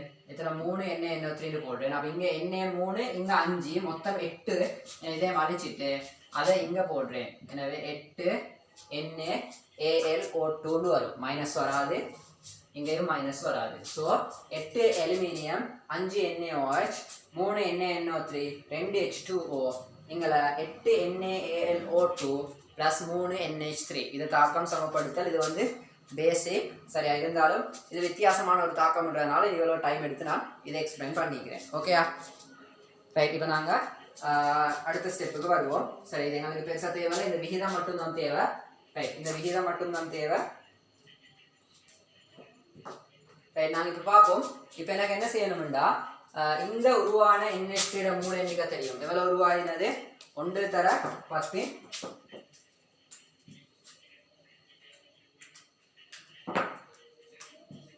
ரைட், எவ்வளோ உருவானது? 1 தர 10 சயம் 3 மோல். ஸோ எனக்கு என்ன செய்யலாம்னு சொன்னால், NaNO3 மூல காணலுமா? இவர் 3ண்டா இவரும் 3, இவரும் 3ண்டா இவரும் 3. ஸோ NaNO3 மோல் 1 தர 10 சயம் 3. இவர் 1ண்டா இவர் 1, இவர் 1 தர 10 சயம் 3ண்டா இவர் 1 தர 10 சயம் 3. ஸோ எனக்கு தெரியும் NaNO3 எங்கேருந்து வந்திக்கணும்? NaNO3 யூரியாலிருந்து வரல. NaNO3 வந்திருக்கிறது வந்து அமோனியம் நைட்ரேட்ல இருந்து. ஸோ இந்த NaNO3 மோல் தெரியும். எவ்வளோ? 1 தர 10 சயம் 3 மோல். ஸோ எனக்கு என்ன செய்யலாம்? அமோனியம் நைட்ரேட் மூல காணலுமா? இவர் பீசமானம் 1க்கு 1ன்றதுனால அமோனியம் நைட்ரேட் மோல் NH4NO3 சமன் NaNO3 அது சமன் 1 தர 10 சயம் 3 மோல். 1 தர 10 சயம் 3 மோல். ஓகேயா, நீங்கள் இந்த தாக்கத்தை சமப்படுத்தலான்னா உங்களுக்கு 3க்கு 3ன்னு தெரியும். ஸோ 3க்கு 3ன்றதுனால தான் 1க்கு 1. ஸோ அது சமனாக வருது. ரைட், அப்போ நாங்கள் இங்கே அடுத்த ஸ்டெப்புக்கு வருவோம். எனவே அமோனியம் நைட்ரேட்டை மூல எண்ணிக்கையை கண்டாச்சு. ஸோ உங்களுக்கு என்ன செய்யலாம்? அமோனியம் நைட்ரேட்டை திணிவு சதவீதத்தை இதிலே காணலும். ரைட், நாங்கள் கண்டுட்டே போவோம். அப்போ எங்களுக்கு ஒரு பார்ட் முடிஞ்சிடும். சரியா? ஸோ நான் அமோனியம் நைட்ரேட்டை திணிவு சதவீதத்தை இல்லாட்டி நான் கடைசியாக காணுவோம். இந்த மூளை வச்சுக்கொண்டு நான் கடைசியாக திணிவு சதவீதம் காணலாம். ஏன்னா மொத்த திணிவு தெரியும், இவரோட மூலம் தெரியும். இவரோட மூல திணிவால் பெருக்கி இவரோட மூல திணிவின் கீழ் மொத்த திணிவு தர 100ன்னு போட்டால் என்ன செய்யலாம்? அமோனியம் நைட்ரேட்டை வந்து திணிவு சதவீதத்தை காணலாம். ரைட், இப்போ நான் அடுத்ததுக்கு வரேன். அடுத்தது என்ன? ரைட், இப்போ அடுத்த பாட்டுக்கு வருவோம். என்ன செய்யணும்? நான் அமோனியம் நைட்ரேட்டாக கண்டுட்டேன். இப்போ இதை விடுங்க. இப்போ முதலாவது தொகுதிக்கு வாங்க. முதலாவது தொகுதியில் என்ன செஞ்சாங்க? முதலாவது தொகுதியில் என்ன செய்கிறாங்கன்னு சொன்னால், இந்த 2ல் இருந்தும் வந்த அமோனியா முழுக்கா HClோட தாக்கம் புரிய செய்கிறாங்க. சரியா? இதாவது இதுல இருந்து வந்த அமோனியாவும் இதுல இருந்து வந்த அமோனியாவும் ரெண்டுமே என்ன செய்யுது? இந்த 2வது தாக்கத்துல வந்து அமோனியா எங்கிருந்து வந்துச்சு? அமோனியா வந்து NO3 மைனஸால மட்டும் வந்துச்சு. ஸோ இந்த தாக்கத்தில் மட்டும்தான் அமோனியா வந்துச்சு. ஆனா இதுக்கு முந்தின தாக்கத்தில் என்ன செஞ்சிச்சு? யூரியால இருந்தும் வந்துச்சு, அதே நேரம் NH4NO3 இருந்தும் வந்துச்சு. ஸோ இந்த 2 தாக்கத்துல இருந்தும் அமோனியா வந்த இந்த 2 அமோனியாடையும் மொத்தத்தை என்ன செஞ்சாங்க? HClோட தாக்கம் புரிய செஞ்சாங்க. எவ்வளோ HClோட? 5 தர 10 சயம் 3ஓட. சரியா? அதை தாக்கம் புரிஞ்சிட்டு மிஞ்சிய HCl என்ன செஞ்சாங்க? தசம் 1 மூல் டிஎம்ஐசியோட NaOH 25 சென்டிமீட்டர் தேவைப்பட்டுச்சு. தாக்கம் புரிஞ்சிட்டு எஞ்சி HClோட தாக்கம் புரியறதுக்கு தேவைப்பட்ட NaOH. எனவே அதுல மூளை வெளிக்கு என்ன வரும்? 2.5 தர 10 சயம் 3 மூல். ரைட், NaOH எஞ்சி NaOH வந்து அதாவது எஞ்சி HClோட தாக்கம் புரிய தேவைப்பட்ட NaOH வந்து 2.5 தர 10 சயம் 3 ஆக இருந்தா எஞ்சி HCl எவ்வளோ? 2.5 தர 10 சயம் 3. HClக்கும் NaOHக்குமான பீசமான 1க்கு 1. ஸோ NHCl சமன் NgHCl சமன் எவ்வளோ? 2.5 தர 10 சயம் 3 மூல். NgHCl எவ்வளோ? 2.5 தர 10 சயம் 3 மூல். ஸோ எனக்கு என்ன செய்யலாம்? இப்போ நான் இதை அழிச்சிடறேன். நீங்கள் உங்களோட கொப்பியிலனால நீங்கள் அழிச்சிருந்த தேவையில்லை, கிலோக்கு எழுதிக்கோங்க. ரைட், எனவே எடுத்த HCl தெரியும் 5 தர 10 சயம் 3. இதில் NgHCl எவ்வளோ? NgHCl 2.5 தர 10 சயம் 3. ஸோ தாக்கம் புரிஞ்ச HCl எவ்வளோ? 2.5 தர 10 சயம் 3. ரைட், 5ல் 2.5 வைத்தா தானே 2.5 இன்ஜு. ஸோ NH3 எவ்வளோ எழுதிக்கணும்? 2.5 தர 10-3 இந்திக்கணும். NH3 எவ்வளோ இந்திக்கணும், அதாவது இந்த தாக்கத்தாலே மொத்தமா வந்து NH3 வந்து 2.5 தர 10-3. எனக்கு தெரியும் இந்த NH4NO3 ஆல வந்திக்க வேண்டிய NH3 எவ்வளோன்னு தெரியும். ஏன் எனக்கு தெரியும் NaNO3 மூல் தெரியும். NaNO3 மூல் எவ்வளோ வந்துச்சு, NaNO3 மூல் 1 தர 10-3. ஸோ NaNO3 மூல் 1 தர 10-3 ஆக இருந்தா இதால வந்து NH3 மூல் எவ்வளோ ஆயிக்கணும், பிசமான 1க்கு 1, இவரும் 1 தர 10-3 ஆயிக்கணும். ஸோ இவர் வந்து எவ்வளோ ஆயிக்கணும், இந்த தாக்கத்திலிருந்து வந்து 1 தர 10-3 ஆக இருந்தா இந்த தாக்கத்தின் எவ்வளோ வந்திக்கும், மொத்தம் 2.5 தர 10-3. சரியா, மொத்தம் 2.5 தர 10-3 ஆக இருந்தா இவர் 1 தர 10-3 ஆக இருந்தா இவர் எவ்வளோ ஆயிக்கணும், 1.5 தர 10-3. ஏன் இவரையும் கூட்டினா தான் மொத்தம் இவர் 1.5 தான் மொத்தம் 2.5 தர 10-3 இந்திப்பாரு. ஸோ இவருடைய மூல எண்ணிக்கை 1.5 தர 10-3 ஆக இருந்தா யூரியாட மூல காணலுமா 7. இவர் 2க்கு இவர் 1. எனவே இவர் 1.5 அவருடைய ஹாஃப் ஆயிக்கணும். இவர் அப்போ எவ்வளோ 0.75 தர 10-3 மூல். 0.75 தர 10-3 மூல். ஸோ எனக்கு யூரியாட மூல் தெரியும். ஸோ யூரியாட மூல திணிவை கண்டு யூரியாட என்ன செய்யலாம், திணிவு சதவீதத்தை காணலாம். ஸோ நான் இப்போ இதெல்லாம் நான் அழிச்சிடுறேன், இதெல்லாம் எனக்கு இப்போ தேவையில்ல.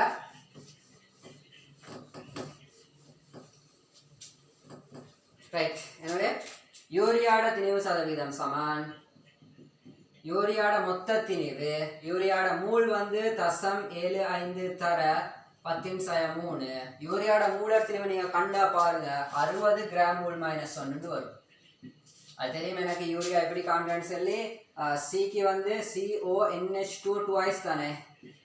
ஸோ ஒரு சிக்கு வந்து 12, ஆக்சிஜனுக்கு 16, நைட்ரசனுக்கு 14, 2 நைட்ரசனுக்கு 28, ஒரு ஹைட்ரசனுக்கு 2 ஹைட்ரசனுக்கு 4. ஸோ இதை கூட்டினா 60 வரும்னு நினைக்கிறேன். பார்ப்போம். 10 20, எனவே 2 மிச்சம் 60. சரியா, எனவே யூரியாட சார்புல கூட்ட திணிவு 60 கிராம் மூல் -1.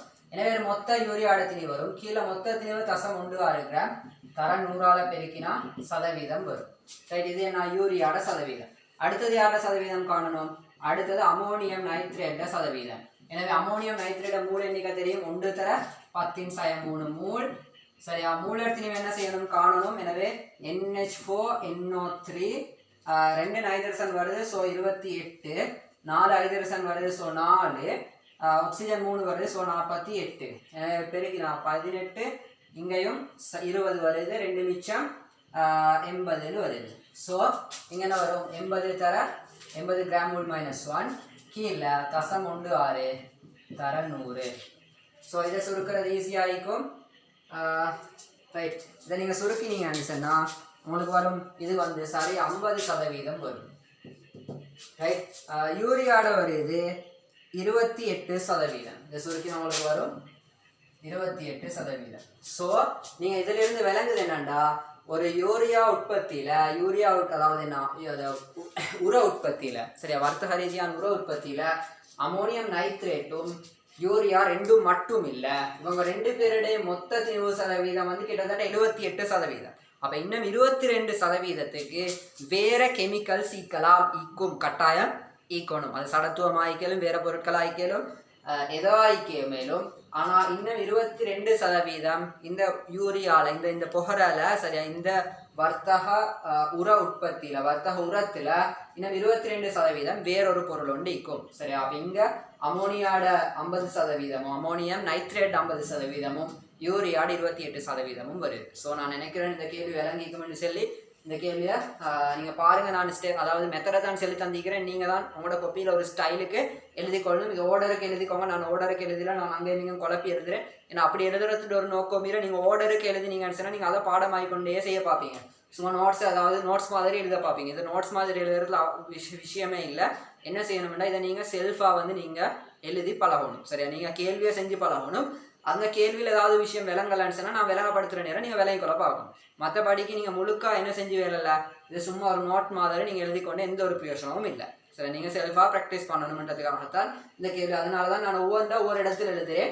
இதை பார்த்தவங்களுக்கு ஒன்றும் எழுதி கொள்ளையலாம். எப்படியுமே நீங்கள் என்ன செய்யணும், நீங்கள் செல்ஃபாக எழுதினீங்கன்னா தான் உங்களுக்கு விளங்கக்கூடிய அமைப்பில் தான் நான் செஞ்சுக்கிறேன். ஸோ நான் நினைக்கிறேன் இந்த கேள்வி உங்களுக்கு விளங்கிக்கும்னு சொல்லி. ரைட், நாங்கள் இப்போ அடுத்த கேள்வியை பார்ப்போம்.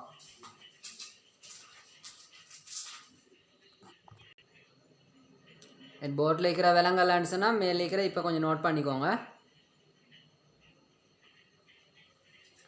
அடுத்த கேள்வி உங்களுக்கு நான் என்ன தந்தேன்டா,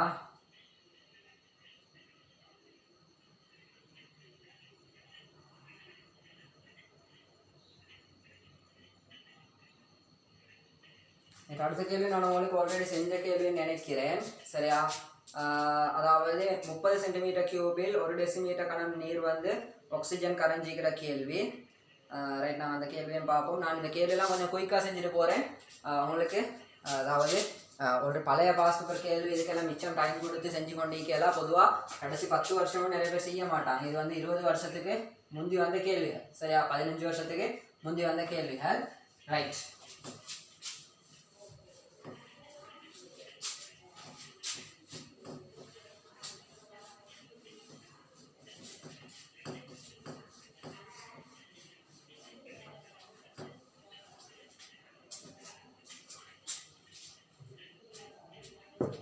ரைட். இந்த கேள்வியை பாருங்க. இந்த கேள்வியில் என்ன சொல்றாங்கன்னு வாசிப்போம். 30 பாகைசியில் 1 டெசிமீட்டர் கணம் நீர்ல வந்து 2×10⁴ மூல் ஆக்சிஜன் கரைஞ்சிக்குதா? சரியா? அதாவது 30 பாகைசியில 10⁴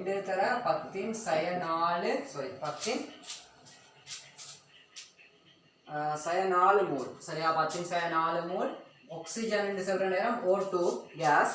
சரியா? இந்த ஆக்சிஜன் கரைஞ்சிக்கிறேன்னு சொன்னா O கேஸ் ஓன்னு பார்க்கறதுல O2 தான் நீங்க பார்க்கணும். ஏன்னா ஆக்சிஜன் கரைஞ்சிக்குது. மேலுள்ள நீரில் கரைந்த ஆக்சிஜனின் அளவை மில்லிகிராம் டெசிமீட்டர் -3 அலகில் கணிக்க. மில்லிகிராம் டெசிமீட்டர் -3ல கேட்டிக்குது. ஸோ நாங்கள் என்ன செய்யணும், முதலாவது இதை வந்து நாங்கள் செறிவை காணணும். சரி, இது எவ்வளோ கரைஞ்சிக்குதா? 1 டெசிமீட்டர் கியூப்ல கண்டிக்குது. முதலாவது நாங்கள் செறிவை காணுவோம். ரைட், இனி ஆக்சிஜன் செறிவு சமன் என்ன வரும்? 1 டெசிமீட்டர் கணத்துல எவ்வளோ இருக்குது? 2×10⁴ மூடி இருக்குது. ஸோ நான் முதல்ல என்ன செய்யணும், திணிவை, அதாவது மூளை திணிவுக்கு மாற்றி கொள்ளணும். மூளை திணிவுக்கு மாற்றி என்ன செய்யணும், மூளை திணிவால் பெருக்கணும். ஸோ நான் இதை முதலாவது மூலர் திணிவால் பெருக்குவோம். 2×10⁴ தர மூலர் திணிவு என்ன? ஆக்சிஜன் ஒரு ஆக்சிஜனுக்கு 16. ஸோ 2க்கு 32. என்ன 32 கிராம் மூல் -1 வரும். இங்குள்ள மூல் மைனஸும் வெட்டிப்படும். கீழே டெசிமீட்டர் கணம் அப்படியே இருக்கும். திரும்ப என்ன செய்யணும், மில்லிகிராம் டெசிமீட்டர் -3 தானே. ஸோ இன்னும் கிராம மில்லிகிராமா மாற்ற 13 அளவு இருக்கணும். எனவே 2×10⁴ தர 13 மில்லிகிராம் கீழே டெசிமீட்டர் கணம். ஸோ இதுதான் ஆன்சர். என்ன வரும்? 2 தர 10⁻², அதாவது 0.2 மில்லிகிராம் டெசிமீட்டர் -3. இது ஆகவும் ஈஸியான ஒரு கேள்வி. பெஸ்ட் கேள்வி தானே. ரைட், அடுத்த கேள்விக்கு போவோம். ரைட், அடுத்த கேள்வி என்னன்னா, ஒரு குளத்தில் உள்ள நீரின் கரைந்த ஆக்சிஜனின் அளவு குறைவதானது அங்கு நீர் மாசடைதலை குறிக்கின்றது. அதாவது நாங்கள் வந்து குளத்து நீர் ஒன்று எடுத்தால் வந்து 2 விதமான ஆக்சிஜன் தான் பார்ப்போம். நீங்கள் அதை இண்டஸ்ட்ரியல் கெமிஸ்ட்ரியில் கடைசியாக படிப்பீங்க. என்வரன்மெண்டலில் வந்து என்னென்னா பிஓடி சிஓடின்னு சொல்லி, அதாவது பயாலஜிக்கல் ஆக்சிஜன் டிமாண்ட்ன்றது வந்து பிஓடின்னா என்ன? Biological oxygen demand. சரி, அதே மாதிரி சிஓடின்னு படிப்பீங்க, கெமிக்கல் ஆக்சிஜன் டிமாண்ட். ரைட், அதாவது கெமிக்கல், அதாவது ரசாயன தாக்கங்களுக்கு தேவைப்படுற ஆக்சிஜன் நீரில் குறைவாகிறது வந்து நாங்கள் சொல்லுவோம் என்ன? கெமிக்கல் ஆக்சிஜன் டிமாண்டுன்னு சொல்லி. அதே மாதிரி பயாலஜிக்கல் ஆக்சிஜன் டிமாண்டுன்னு சொல்கிறது வந்து நீர்லிக்கக்கூடிய உயிர் அங்கிகளுக்கு தேவையான அளவு ஆக்சிஜன் இல்லாமல் போகிறது.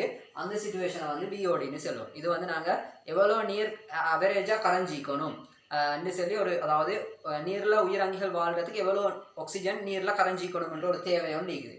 அப்போ அதை விட குறைஞ்சி போகிற சந்தர்ப்பத்தில் வந்து நாங்கள் பிஓடின்னு சொல்லுவோம். ஸோ அதை எங்களுக்கு என்ன செய்யணும், கணிக்க எலுமாய்க்கணும், அதாவது கல்குலேட் பண்ண எலுமாய்க்கணும். இதுக்கு என்ன செய்வோம்னு சொன்னால், முழு குளத்தில் மீக்கக்கூடிய எல்லா ஆக்சிஜனும் எவ்வளோ இருக்குன்னு சொல்லி பார்க்கலாம். நாங்கள் எடுப்போம், அதுலேருந்து ஒரு சின்ன ஒரு சாம்பிள் ஒன்று எடுத்து, அந்த குறிப்பிட்ட ஒரு உதாரணம் வச்சும் 1 டெசிமீட்டர் கணம் சாம்பிள் ஒன்று எடுத்து ஒரு குளத்துலேருந்து அந்த 1 டெசிமீட்டர் கணத்துக்குள்ளே எவ்வளோ ஆக்சிஜன் இருக்குன்னு சொல்லி கணிச்சு, அப்போ நாங்கள் பார்ப்போம் முழு குளத்திலையும் இவ்வளோ நீர் இருக்கும்னு சொன்னால் இவ்வளோ நீர்லையும் இவ்வளோ ஆக்சிஜன் இருக்கும். ஸோ இதில் இருக்கக்கூடிய அங்கிகளுக்கு இது வாழ்கிறதுக்கு போதுமானது போதான்னு சொல்லி அந்த சிச்சுவேஷனை பார்த்து நாங்கள் முடிவெடுப்போம் சரியா. ஸோ இதுதான் பிஓடி சிஓடி. அப்போ ஆக்சிஜன் இப்போ எங்களுக்கு என்ன செய்யணும்னு சொன்னால் கெமிஸ்ட்ரி ரீதியாக பார்க்குற நேரம் இந்த ஒரு நீர் மாதிரி ஒன்று எடுத்தால் இந்த நீர் மாதிரியில் எவ்வளோ ஆக்சிஜன் இருக்குன்னு சொல்லி நாங்கள் என்ன செய்யணும் ப்ராக்டிக்கலாக கண்டுபிடிக்கணும். ஸோ கண்டுபிடிக்கிற அந்த வேலையை செய்யக்கூடியதான் இந்த கெமிஸ்ட்ரி லேப் சரியா. கெமிஸ்ட்ரி லேபில் நாங்கள் இந்த குளத்து நீர் மாதிரி ஒன்று எடுத்துக்கொண்டு வந்து அதில் இருக்கக்கூடிய ஆக்சிஜன் எவ்வளோன்னு சொல்லி கண்டுபிடிப்போம். அந்த கண்டுபிடிக்கிற மெத்தடை தான் உங்களுக்கு இங்கே கேள்வியாக தந்திக்குது சரியா. இது ஒரு முக்கியமான கேள்வி ரைட். நாங்கள் பார்ப்போம் இங்கே ஆக்சிஜனுக்கும் மற்ற நாங்கள் எடுக்கக்கூடிய எம்என்னுக்கும் வந்து கிட்டத்தட்ட 1:4 விகிதம் வரும். இது எப்பயும் ஒன்றா தான் வரும். நாங்கள் கணக்கு செஞ்சு பார்க்கல உங்களுக்கு வரும். இந்த நாங்கள் தாக்கம் எல்லாம் என்னென்ன தாக்கம் நடக்கிறேன்னு சொல்லி பார்த்து கடைசி ஒரு முடிவுக்கு வரப்போல 1:4 விகிதம் வரும் ரைட். அதை பற்றி நான் உங்களுக்கு சொல்லித்தரேன் ரைட். அப்போ இந்த கேள்வியை பார்ப்போம் ரைட். அதுக்கு முந்தி இங்கே என்ன சொல்ல வராங்கன்னு சொன்னால் ஒரு குளத்தில் உள்ள ரைட் காரணம் ஒன்றை குறிப்பிட, அதாவது நீரில் கரைந்த ஆக்சிஜன் குறைவதற்குரிய காரணம் ஒன்றை குறிப்பிட ரைட். நீர் மாசடைதலை குறிக்கலாம், அதாவது அந்த அளவு குறைகிறது வந்து குறிப்பிட்ட ஆக்சிஜன் அளவை விட நீரில் குறைகிறது நீர் மாசடைதலை குறிக்கலாம். ஸோ குறைகிறதுக்கான காரணம் உண்டு.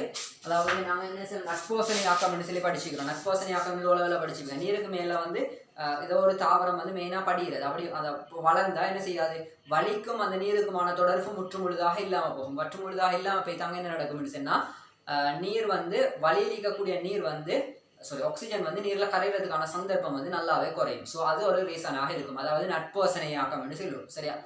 இது வந்து நாங்கள் பயாலஜியில் நீங்கள் படிச்சிருப்பீங்கன்னு நினைக்கிறேன். பயாலஜியில் படிக்கலன்னு சொன்னால் இது கூட படிப்பீங்க நட்போசனையாக்கம். ஸோ நட்போசனையாக்கத்தால் என்ன செய்யும்னு சொன்னால் இது குறையும். அதே மாதிரி சில கெமிக்கல் சேர்றதுனால எங்களுக்கு தெரியும் ஆக்சிஜன் வந்து என்ன செய்யும், அதாவது இயற்கையில் இருக்கக்கூடிய நிறைய கெமிக்கல் இதோட வந்து மூலகங்களோட வந்து குயிக்காக தாக்கம் புரியும். உதாரணம் எங்களுக்கு தெரியும் எஃப்இ வந்து நாங்கள் இப்போ இதுக்கு முந்தி படிச்சக்கானவே ஏன்னா இரும்பு துருப்பிடுதல் என்ன செய்கிற வலியிலிக்க ஆக்சிஜனும் அதே மாதிரி நீரும் சேர்ந்து இரும்பு துருப்பிக்க செய்யற Fe2O3 உருவாக்குறது. அதே மாதிரி நாங்கள் படிச்சிக்கக்கூடிய தாக்க வீத தொடரில் மேல் நீக்கக்கூடிய தாக்க வீதம் கூடின மூலகங்கள் என்ன செய்யும், ஆக்சிஜன் வலியிலிக்கக்கூடிய ஆக்சிஜனோட தாக்கம் புரியும். அதே மாதிரி வலியிலிக்கக்கூடிய ஆக்சிஜனோட மட்டுமில்லை அது நீர் நீக்கக்கூடிய ஆக்சிஜனோட தாக்கம் புரியலாம். அப்போ அதாவது என்ன செய்ய போறோம்னா இரசாயன பதார்த்தங்கள் ஆக்சிஜனோட தாக்கம் புரியுதுனால நீரில் இருக்கிற ஆக்சிஜனை குறைக்கலாம். ஸோ இரசாயன பதார்த்தங்களால் வந்து நீர் அழுக்காகிறதுனால நீர் மாசுபடுறதுனாலையும் அந்த நீரில் இருக்கக்கூடிய ஆக்சிஜன் அளவு குறையலாம் சரியா. அதில் இருக்கக்கூடிய உயிரங்கிகளால் குறையலாம், தாவரங்களால் குறையலாம், நட்போசனையாக்கத்தால் குறையலாம். இது மாதிரியான விஷயங்களால் என்ன செய்யலாம், நீரில் இருக்கக்கூடிய ஆக்சிஜன் அதாவது இரசாயன பதார்த்தங்கள் மிகையாக கலக்கிறதுனாலையும் குறையலாம் சரியா. ஸோ ஆக்சிஜன் வந்து அந்த குறிப்பிட்ட நீரில் 1% அளவை விட குறையிறதுக்கான எப்படி குறையும்னு கேட்டீங்க. அதுக்கான உதாரணம் தான் நான் சொன்னேன். மூணாவது கேள்வியை பார்ப்போம். குடிநீரில் உள்ள தொற்று நீக்களுக்கு குளோரின் வாயு பயன்படுத்தப்படலாம். இத்தேவைக்கு மாற்றீடு வாயு ஒன்றை குறிப்பிடுது. பொதுவாக வந்து நாங்கள் பார்ப்போம், நாங்கள் தண்ணி நான் எங்களுக்கு பாதிக்கக்கூடிய நாங்கள் வாட்டர் அதாவது என்ன வரக்கூடிய டேப் லைனில் நாங்கள் சொல்லுவோம் குளோரின் தண்ணி வாரன்னு சொல்லி குளோரின் வாசம்னு சொல்லி. அவங்க குளோரின் வாசம் அல்ல, குளோரினுக்கு பொதுவாக அப்படி வாசம்னு பார்க்குறல ரைட். என்ன நடக்கும்னு சொன்னால் அது வந்து அந்த ப்ரெஷரால் தான் குளோரின் மாதிரி ஒயிட் கலரில் வந்து வாருது, நுரைக்கிறது, அது வேறு. அதெல்லாமல் பொதுவாக நாங்கள் பாவிக்கக்கூடிய நீருக்கு அதாவது எங்கள் டெப் லைனில் வரக்கூடிய நீருக்கு வந்து ஒரு தொற்று நீக்கும் கருவி அதில் இருக்கக்கூடிய தொற்றுகளை இல்லாமக்கிறதுக்காக வந்து குளோரினை பயன்படுத்துவாங்க சரியா. குளோரின் கேஸை வந்து அதுக்கு செலுத்துவதன் மூலமாக வந்து அந்த தொற்று நீக்கமாக பயன்படுத்துவாங்க. இதெல்லாமல் வேறு என்னென்ன பயன்படுத்தலாம்னா நிறைய அதாவது கெமிக்கல்ஸ் இருக்குது. எங்களுக்கு நல்லா தெரிஞ்ச ஒருத்தர் இருந்துச்சுன்னா ஓசோனை வந்து பயன்படுத்தலாம். அதாவது O3 ஆக்சிஜன் அல்ல, O2 அல்ல, O3 பயன்படுத்தலாம். இதெல்லாம் வந்து உங்களுக்கு இண்டஸ்ட்ரியல் கெமிஸ்ட்ரியில் வரும். ஸோ இப்போது உங்களுக்கு இது தெரிஞ்சால் போதும் ஓசோனை பயன்படுத்தலாம்னு ரைட். வேறு ஏதாவது இருந்தால் நீங்கள் போக படிக்கலாம் ரைட். மற்றது நாங்கள் இப்போ கேள்விக்கு வரும், அதாவது எங்கட பாட்டுக்கு வரும் கல்குலேஷன் பாட்டுக்கு வந்தோம் அப்படின்னு சொன்னால் இங்கே கேட்டிக்குது மிகை மெங்கனீஸ், அதாவது சி பாட்டுக்கு வாங்க, பி பாட்டு விட்டுட்டு சி பாட்டுக்கு வாங்க. சி பாட்டுக்கு வந்தால் மிகை மெங்கனீஸ், அதாவது மிகை மெங்கனீஸ் 2 சொன்னால் Mn2+க்குரிய சல்ஃபேட், அதாவது MnSO4 சரி. MnSO4 கார KI, அதாவது கார KI சொன்னால் OH- ஊடகத்தில் KI சரியா ரைட். இந்த KI ஆகியவற்றுடன் நீர் மாதிரி ஒன்றின் 200 cm3 பகுதி ஒன்று தாக்கம் செய்யப்பட்டது. ஸோ நாங்கள் இந்த விஷயத்தை அழிப்போம், எங்களுக்கு தேவை இது சும்மா ஃபர்ஸ்ட் கேள்விக்கு சாம்பிளாக தந்திக்கிறது ரைட். இப்போ நாங்கள் இந்த கேள்விக்கு வருவோம். இந்த கேள்விக்கு வந்தால் நீர் மாதிரி ஒன்றில் 200 cm3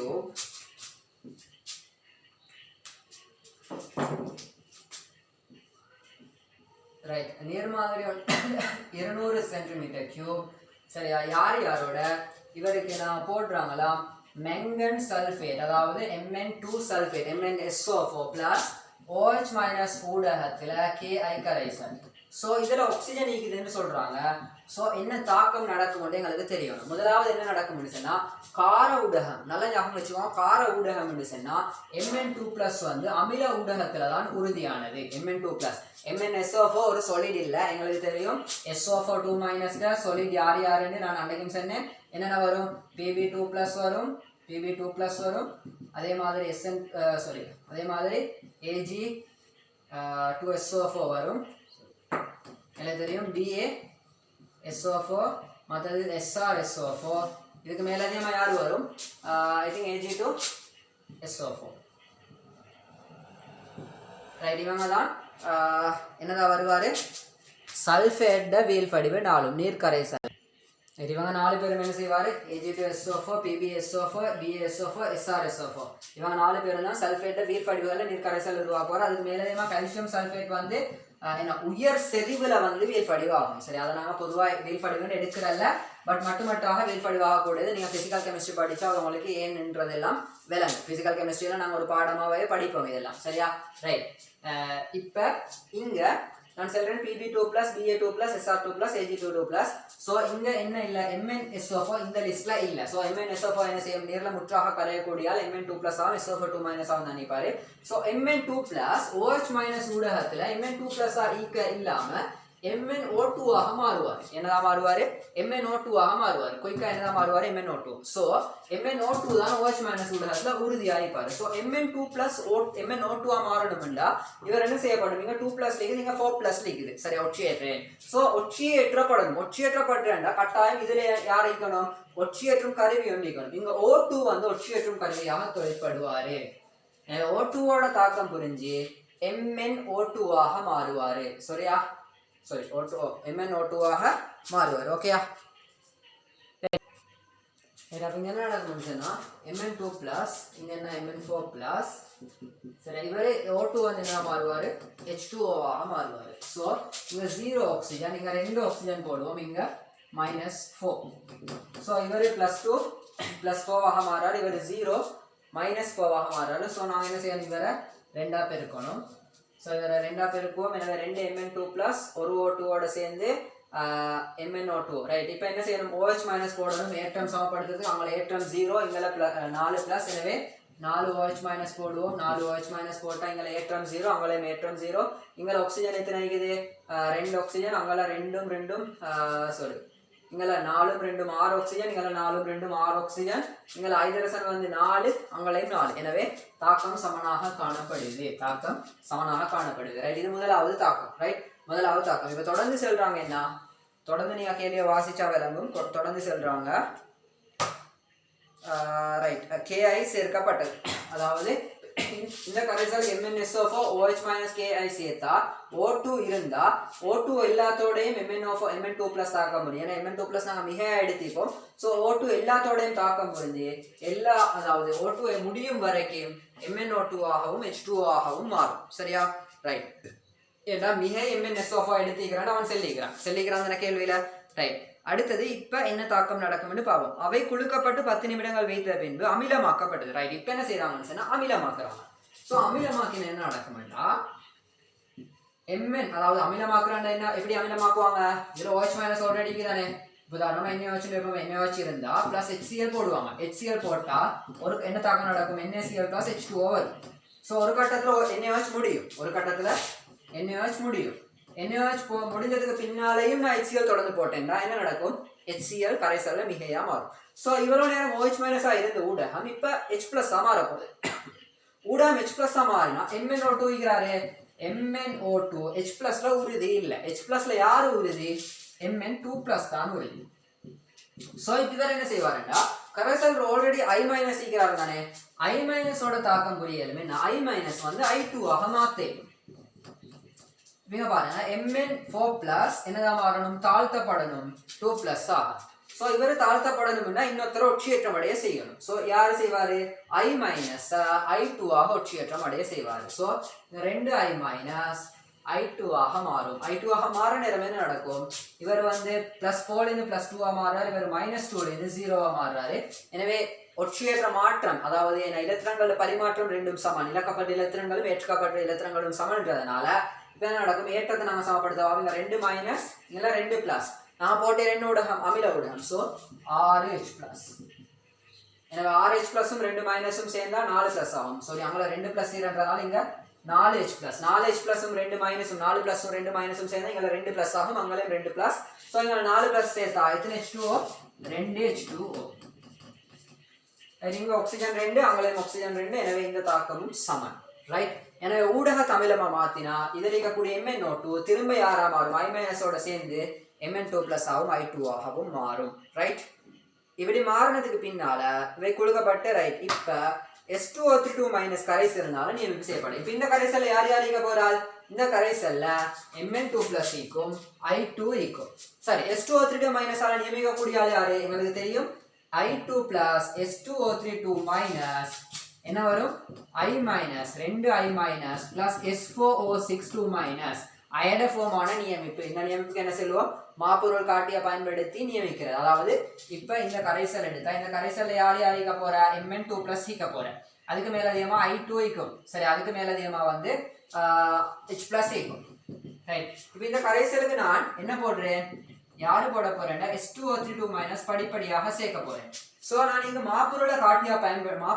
மாப்பொருளில் சில துளிகள் போட்டா I2 இருக்கும் வரையில மாப்பொருள் வந்து கருநீல நிறத்தை காட்டிக்கொண்டு இருக்கும் சரியா அப்ப என்ன நடக்கும் நான் படிப்படியா S2O3 போட்ட நேரம் இதுல இருக்கக்கூடிய I2 எல்லாம் தாக்கம் புரியும் ஒரு கட்டத்துல அதாவது இவர் 1:2 சரியா இவர் இந்த ஒரு மோல் இருந்தா அதுக்கு 2 மோல் நான் S2O3 போட்டா I2 எல்லாம் தாக்கம் புரிஞ்சு முடியும் தாக்கம் புரிஞ்சு முடிகிற கணத்துல இந்த மாப்பொருள் காட்டி என்ன செய்யும் நிறமாற்றும் கருநில நிறத்தை இல்லாமக்கும் சோ என்ன நடக்கும் அந்த இடத்துல நான் வாசிப்பு எடுப்பேன் அந்த வாசிப்பு இங்க தந்திக்குது S2O3 முடிவு புள்ளி தந்திக்குது சோ இப்போ எனக்கு என்ன செய்யலாம் S2O3 மூல காணலாம் அவருடைய மூல கண்டா இந்த கரைசல்ல இருந்த I2 மூல காணலாம் I2 எங்கிருந்து உருவாகிக்கணும் இந்த MnO2 இருந்து உருவாகிக்கணும் சோ எனக்கு என்ன செய்யலாம் MnO2 மூல காணலாம் MnO2 மூல கண்டா எனக்கு என்ன செய்யலாம் இந்த O2 மூல காண்டா MnO2 மூல காண்டா அவருக்கும் O2க்குமான மூல விகிதத்தை பார்த்து O2க்கு மூல காணலாம் ரைட் நான் இப்ப 1:4 என்ற விகிதம் தந்ததானே 1:4 என்ற விகிதம் வரும்னு சொல்லி அதை எப்படின்னு சொல்லி பார்ப்போம் ரைட் அதை எப்படின்னு பார்ப்போம் இப்ப பாருங்க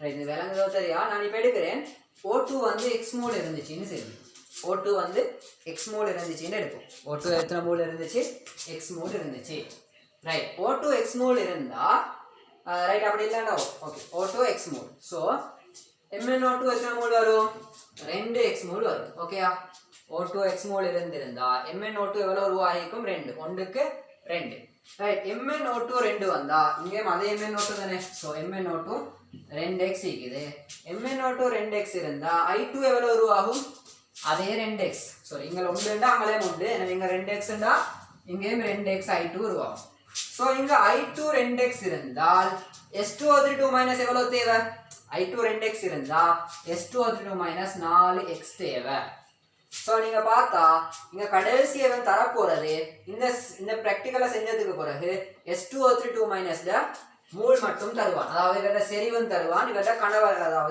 கனவளவும் தருவான் செறிவு எவ்வளவு தந்திக்குது நீங்க பார்த்தா விளங்கும் S2O3 தசம் 0.1 20 cm3 வந்துட்டான் தேவைப்பட்டுட்டான் தசம் 0.1 m மூல் டிஎம்என் செறிவுடைய 20 cm3 தேவைப்பட்டுட்டான் சோ எனக்கு S2O3 தேவை கேள்வி என்னன்னா எவ்வளவு O2 மூல் எந்திக்கும் என்று சொல்லி எவ்வளவு O2 மூல் எந்திக்கும் என்று சொல்லி எனவே S2O3 க்கும் O2 மூலுக்குமான விகிதம் எனக்கு தெரியுமா எனவே நான் இங்க எழுதுறேன் n S2O3 இன் கீழ இல்லாட்டி NO2 இன் கீழ n S2O3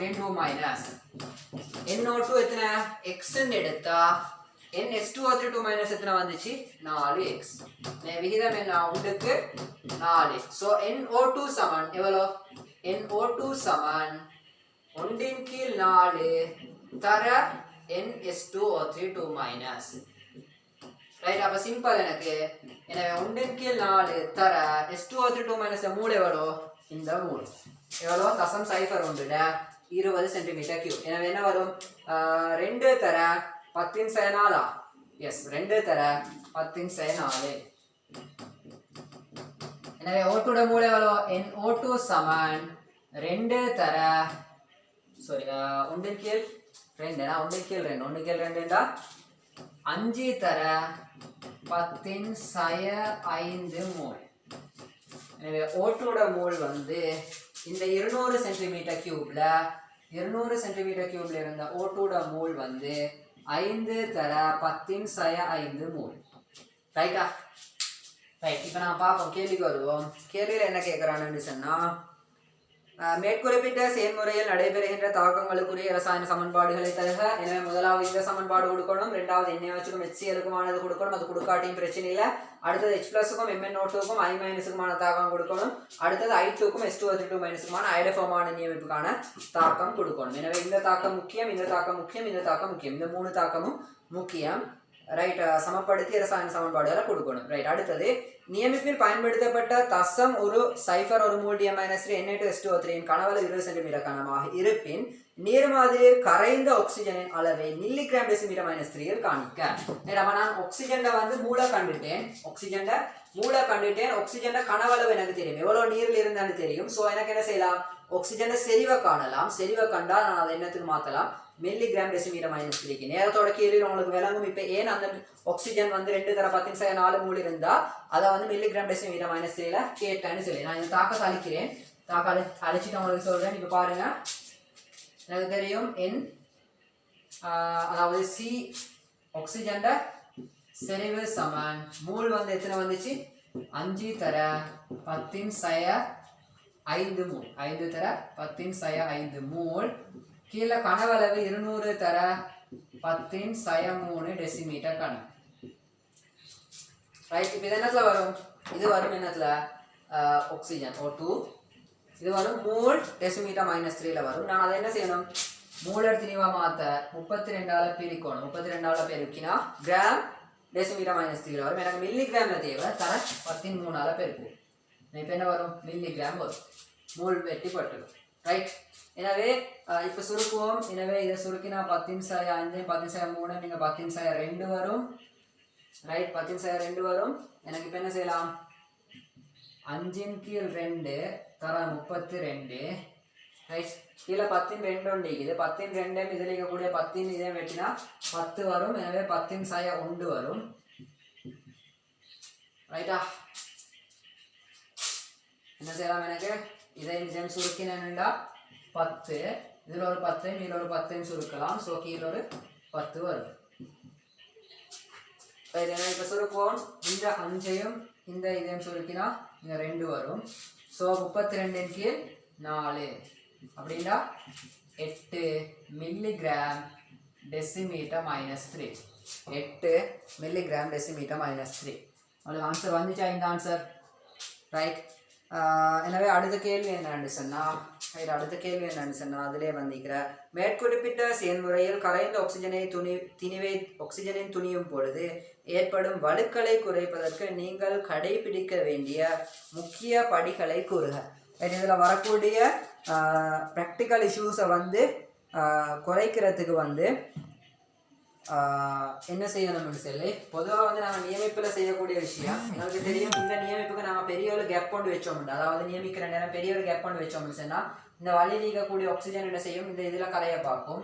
ஸோ அதே நேரம் இதில் நாங்கள் H2O3 போடுற நேரம் அதோட கரைஞ்சு என்ன செய்யலாம், O2 இதாக வலியோட தொடர்பை கூட்டுற நேரம் என்ன செய்யலாம், O2 கரையை பார்க்கலாம். O2 கரைஞ்சா உண்மையாக நீரில் இருந்ததை விட வழியில் மேக்சிமம் இன்னும் வேறையாக கரையை பார்க்கும். அதை எடுத்தது வந்து இதை வந்து இந்த பொட்டில் நாங்கள் எடுக்கிற நேரம் வந்து பொட்டில் ஃபுல்லாக நிரப்பணும். ஏன் ஃபுல்லாக நிரப்பணும், நாங்கள் மிக்ஸ் பண்ணுற நேரம் இதில் பொட்டில் ஒரு வலி இருந்தான்னு வைப்போமே, ஃபுல்லாக நாங்கள் 200 சென்டிமீட்டர் கணக்கு ஏற்ற பொட்டில் எடுக்காமல் இது 500 சென்டிமீட்டர் கணம் பொட்டில் எடுத்து இங்கே ஒரு 300 சென்டிமீட்டர் கணத்தை ஸ்பேஸாக வச்சா அந்த வலியில் இருக்கக்கூடிய ஆக்சிஜன் திரும்ப என்ன செய்யும், நீரில் கரையை பார்க்கும். ஸோ அந்த இடத்துல வலுவண்டு ஏற்படலாம். ஸோ அந்த வலுவை தவிர்க்கிறதுக்காக என்ன செய்யலாம், இந்த பொட்டில் ஃபுல்லாக அதாவது நீரில் முற்றுமுழுதாக நீர் எடுக்கலாம், அதாவது பொட்டில் ஃபுல்லாகவே நீர் எடுக்கலாம். அதே மாதிரி இந்த நுனியை வந்து மிச்சம் கிட்ட கொண்டு வைத்து செய்யலாம் ப்ராக்டிக்கல். அது வந்து மற்ற இஷ்யூஸை வந்து அதாவது H2O3 வந்து நியமிப்பை பிழையாக்கும். சரி, அதாவது நியமிப்பு செய்கிற நேரம் வந்து அது ஒரு முக்கியமான ஒரு பிரச்சனை ஒன்று தான். நியமிப்பு வந்து நாங்கள் வழியில் மிச்சம் இதாக விடப்படாது, அந்த அந்த குடுவைக்கும் இந்த நியமிப்பு செய்யக்கூடிய அளவுக்கும் இடையில மிச்சம் கிட்ட ஈக்கணும். அப்படின்னா தான் எங்களுக்கு மிகவும் அக்யூரேட்டான பெருமானம் எடுக்க ஈஸியாக இருக்கும். இந்த வழுக்கள் உங்களுக்கு செல்லணும். அப்போ இந்த கேள்வி உங்களுக்கு நான் நினைக்கிறேன் விளங்கிக்கும்னு சொல்லி இதே கேள்வி நீரில் ஆக்சிஜன் துணிகிற கேள்வி பின்னாலேயும் வந்திக்குது, புதிய பாஸ் பேப்பர்லேயும் வந்திக்குது. நாங்கள் உங்களுக்கு ஒவ்வொரு வருஷம் பாஸ் பேப்பராக செய்கிற நேரம் நான் நீங்கள் 2009ஆம் ஆண்டு என்னமோ இந்த கேள்வி திரும்ப அப்படியே வந்திக்குதுன்னு சொல்லி, அதாவது எம்சிக்யூவில் வந்திக்குது இதே மாதிரி கேள்வி, ரைட். அதனால் வந்த கேள்வி திரும்ப ஒருக்கா எஸ்ஏல வந்து திரும்ப எம்சிக்யூவில் வரலாம். ஸோ நீங்கள் கட்டாயம் வந்த கேள்வியை செஞ்சு தான் பார்க்கணும். பாஸ் பேப்பர் கேள்வி எல்லாம் எல்லாத்தையுமே கட்டாயம் செஞ்சு முடிச்சிக்கணும், ரைட். எனவே நாங்கள் இந்த கேள்வி டிஸ்கஸ் பண்ணியாச்சு. அடுத்த கேள்வியை பார்ப்போம். நாங்கள் அடுத்தது பார்ப்போம். 2002ஆம் ஆண்டு வந்த ஸ்ட்ரக்சரில் 2வது எம்சிக்யூ, சாரி ஸ்ட்ரக்சரில் 2வது கேள்வி. 2002ஆம் ஆண்டு வந்த ஸ்ட்ரக்சரில் 2வது ஸ்ட்ரக்சர் கேள்வி, சரி. அது வந்த பார்ட் கேள்வி 2002 2வது ஸ்ட்ரக்சர், சரியா. அதை சொல்லிக்குது என்னென்னா, தூய மெக்னீசியம் துண்டொன்று, சரியா, தூய மெக்னீசியம் துண்டொன்று N2,O2 ஆகிய அடங்கிய கலவையொன்றினுள் முற்றாக தகனம் செய்யப்பட்ட போது, அதாவது வலிதான், வலியில் என்ன ஈக்கும், N2 78% ஈக்கும், 21% மற்றது ஆக்சிஜன் ஈக்கும், எங்களுக்கு தெரியும் தானே. ஸோ இந்த கலவையில் தகனம் செய்யப்பட்ட போது, ஆனால் இது வந்து வலியான்னு சொல்லலை, கியூரேட்டாக வலியான்னு சொல்லலை, ஏண்டா என்னோட பெர்சன்டேஜ் எங்களுக்கு தெரியா. பட் மெக்னீசியம் ஆக்சைடும் அதே மாதிரி மெக்னீசியம் நைட்ரைட், சரியா, Mg3N2 ஆகிய அடங்கிய கலவையானது 1.8 கிராம் திணிவை கொண்டிருந்தது, ரைட். அப்போ நாங்கள் எழுதிக்கொள்வோம், மெக்னீசியம் ப்ளஸ் O2 என்ன வரும், மெக்னீசியம் ஆக்சைடு வரும், MgO. அதே மாதிரி மெக்னீசியம் ப்ளஸ் N2 என்ன வரும், Mg3N2 வரும். இவங்க ரெண்டு பேருடைய மொத்த திணிவு 1.8 கிராம், இவங்க ரெண்டு பேருடைய மொத்த திணிவு 1.8 கிராம், ரைட். இக்கலவை மிகை நீருடன் வெப்பமேற்றப்பட்டு பெறப்பட்ட விளைபொருள் எரியூட்டப்பட்ட போது MgO மாத்திரம் உண்டாகியது, ரைட். இப்போ என்ன செய்ய போகிறாங்கண்டா, இக்கலவையில் யாரு, மெக்னீசியம் ஆக்சைடும் மெக்னீசியம் நைட்ரைட்டும், கவனிங்க. அப்போ எங்களுக்கு தெரியும், வலியில் எரியூட்டப்பட்டு தகனம் செய்கிற நேரம் வந்து மெக்னீசியம் ஆக்சைடு வரும், மெக்னீசியம் நைட்ரைட் வரும், Mg3N2 வரும். இது ரெண்டும் வந்ததுக்கு பின்னால் என்ன செய்கிறாங்கன்னு சொன்னால், இந்த கலவை யார் MgOவையும் Mg3N2 கொண்ட கலவையை நீர் சேர்த்து, சரியா, நீருடன் வெப்பமேற்றப்பட்டது. ஸோ MgO ப்ளஸ் H2O வெப்பம், அடுத்தது Mg3N2 ப்ளஸ் H2O ப்ளஸ் வெப்பம். எனக்கு தெரியணும் என்னண்டா, நீங்கள் படிச்சிருப்பீங்க, மெக்னீசியம் ஆக்சைடு வந்து வெப்பத்துக்கு தாக்கம் நடக்காது, நீரோடையும் தாக்கம் இல்லை. மெக்னீசியம் ஆக்சைடு வந்து பொதுவாக வந்து வெப்பத்துக்கு தாக்கம் நடந்தாலும் இங்கே என்ன உருவாகும், நடந்தால் என்ன உருவாகும், மெக்னீசியம் ஹைட்ராக்சைடு உருவாகும். இங்கேயும் பார்ப்போம், நாங்கள் முதல்ல இங்கே பார்ப்போம். இங்கே என்ன உருவாகும், magnesium OH ட்வைஸும் MgOH twice plus, அதாவது இங்கே இருக்கக்கூடிய Mg2 ப்ளஸ் N3 மைனஸ், அதே மாதிரி இங்கே இருக்கக்கூடிய ஆட்கள் யாரு, OH மைனஸும் H ப்ளஸும்.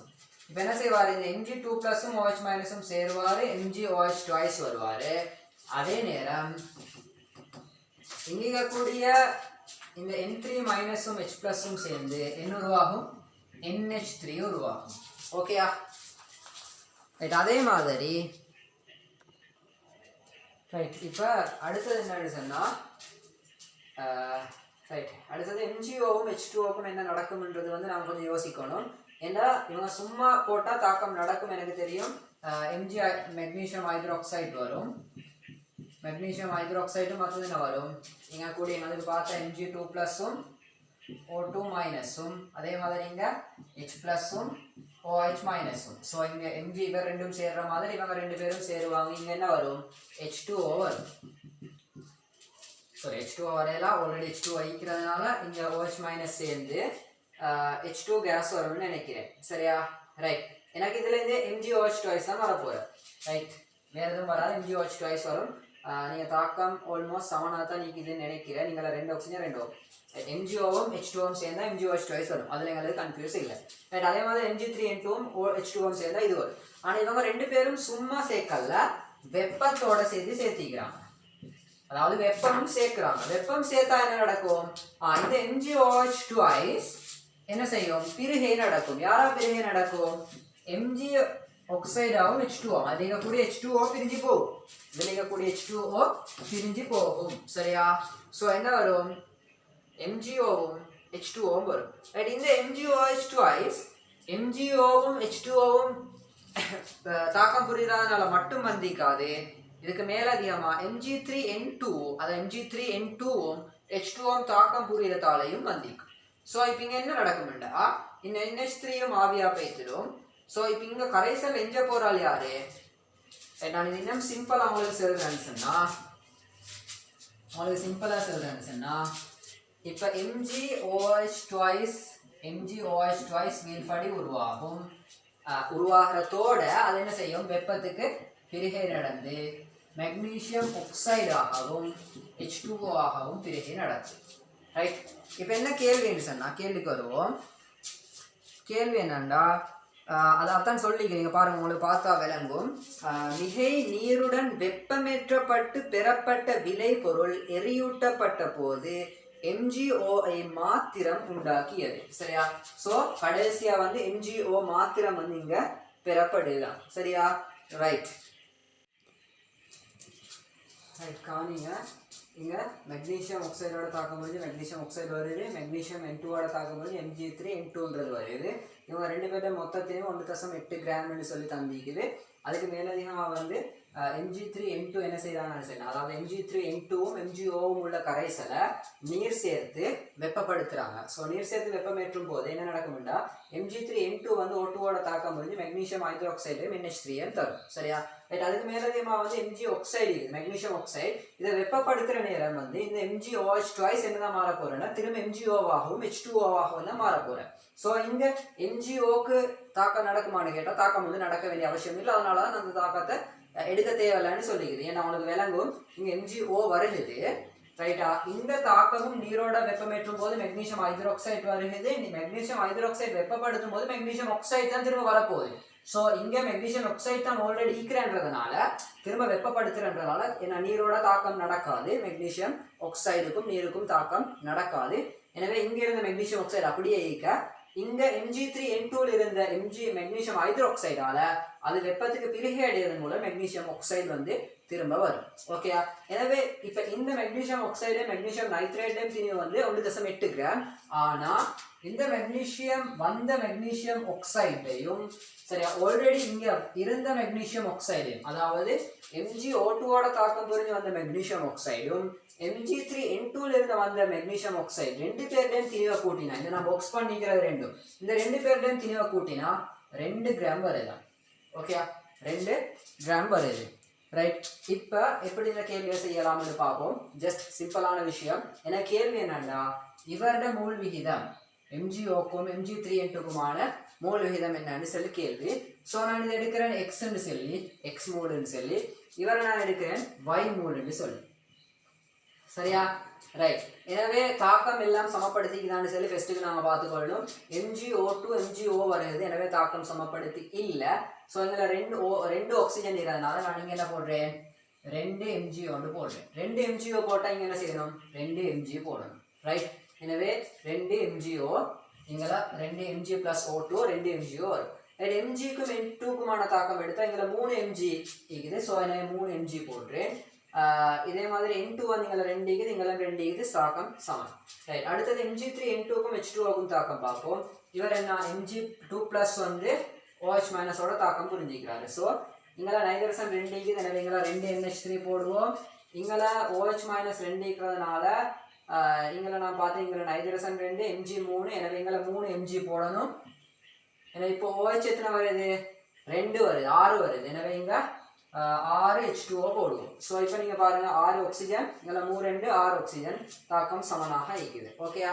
ரைட், அதுக்கு அடுத்தது MgOH twiceக்கும் இந்த தாக்கம் சமப்படுத்துறேன்னு பார்த்தா இது ஆல்ரெடி சமனாக தான் இருக்குது. இங்கே 2 ஆக்சிஜன், அங்கே 2 ஆக்சிஜன், எனவே தாக்கம் சமப்படுத்தல் சரி. ரைட், இப்போ அடுத்த விஷயம் நம்ம பார்க்கணும் என்னன்னு சொன்னால், இவர் எக்ஸாக இருந்தால் இவர் 2க்கு, ரைட், இவர் எத்தனை, ரைட், நான் தேவைப்பட்டா பார்ப்போம். ரைட், இப்போ என்ன செய்யணும்டா, எனக்கு இவர்கிட்ட மொத்த திணிவு தெரியும். என்ன தெரியும், இவரோட மொத்த திணிவு தெரியும், 1.8 கிராம். ஸோ எனக்கு என்ன செய்யலாம்டா, இவரோட மூலர் திணிவை இவரோட மூலால பெருக்கினா இவரோட திணிவு வரும். அதே மாதிரி இவரோட மூலர் திணிவை இவரோட திணிவால பெருக்கினா இவரோட திணிவு வரும்.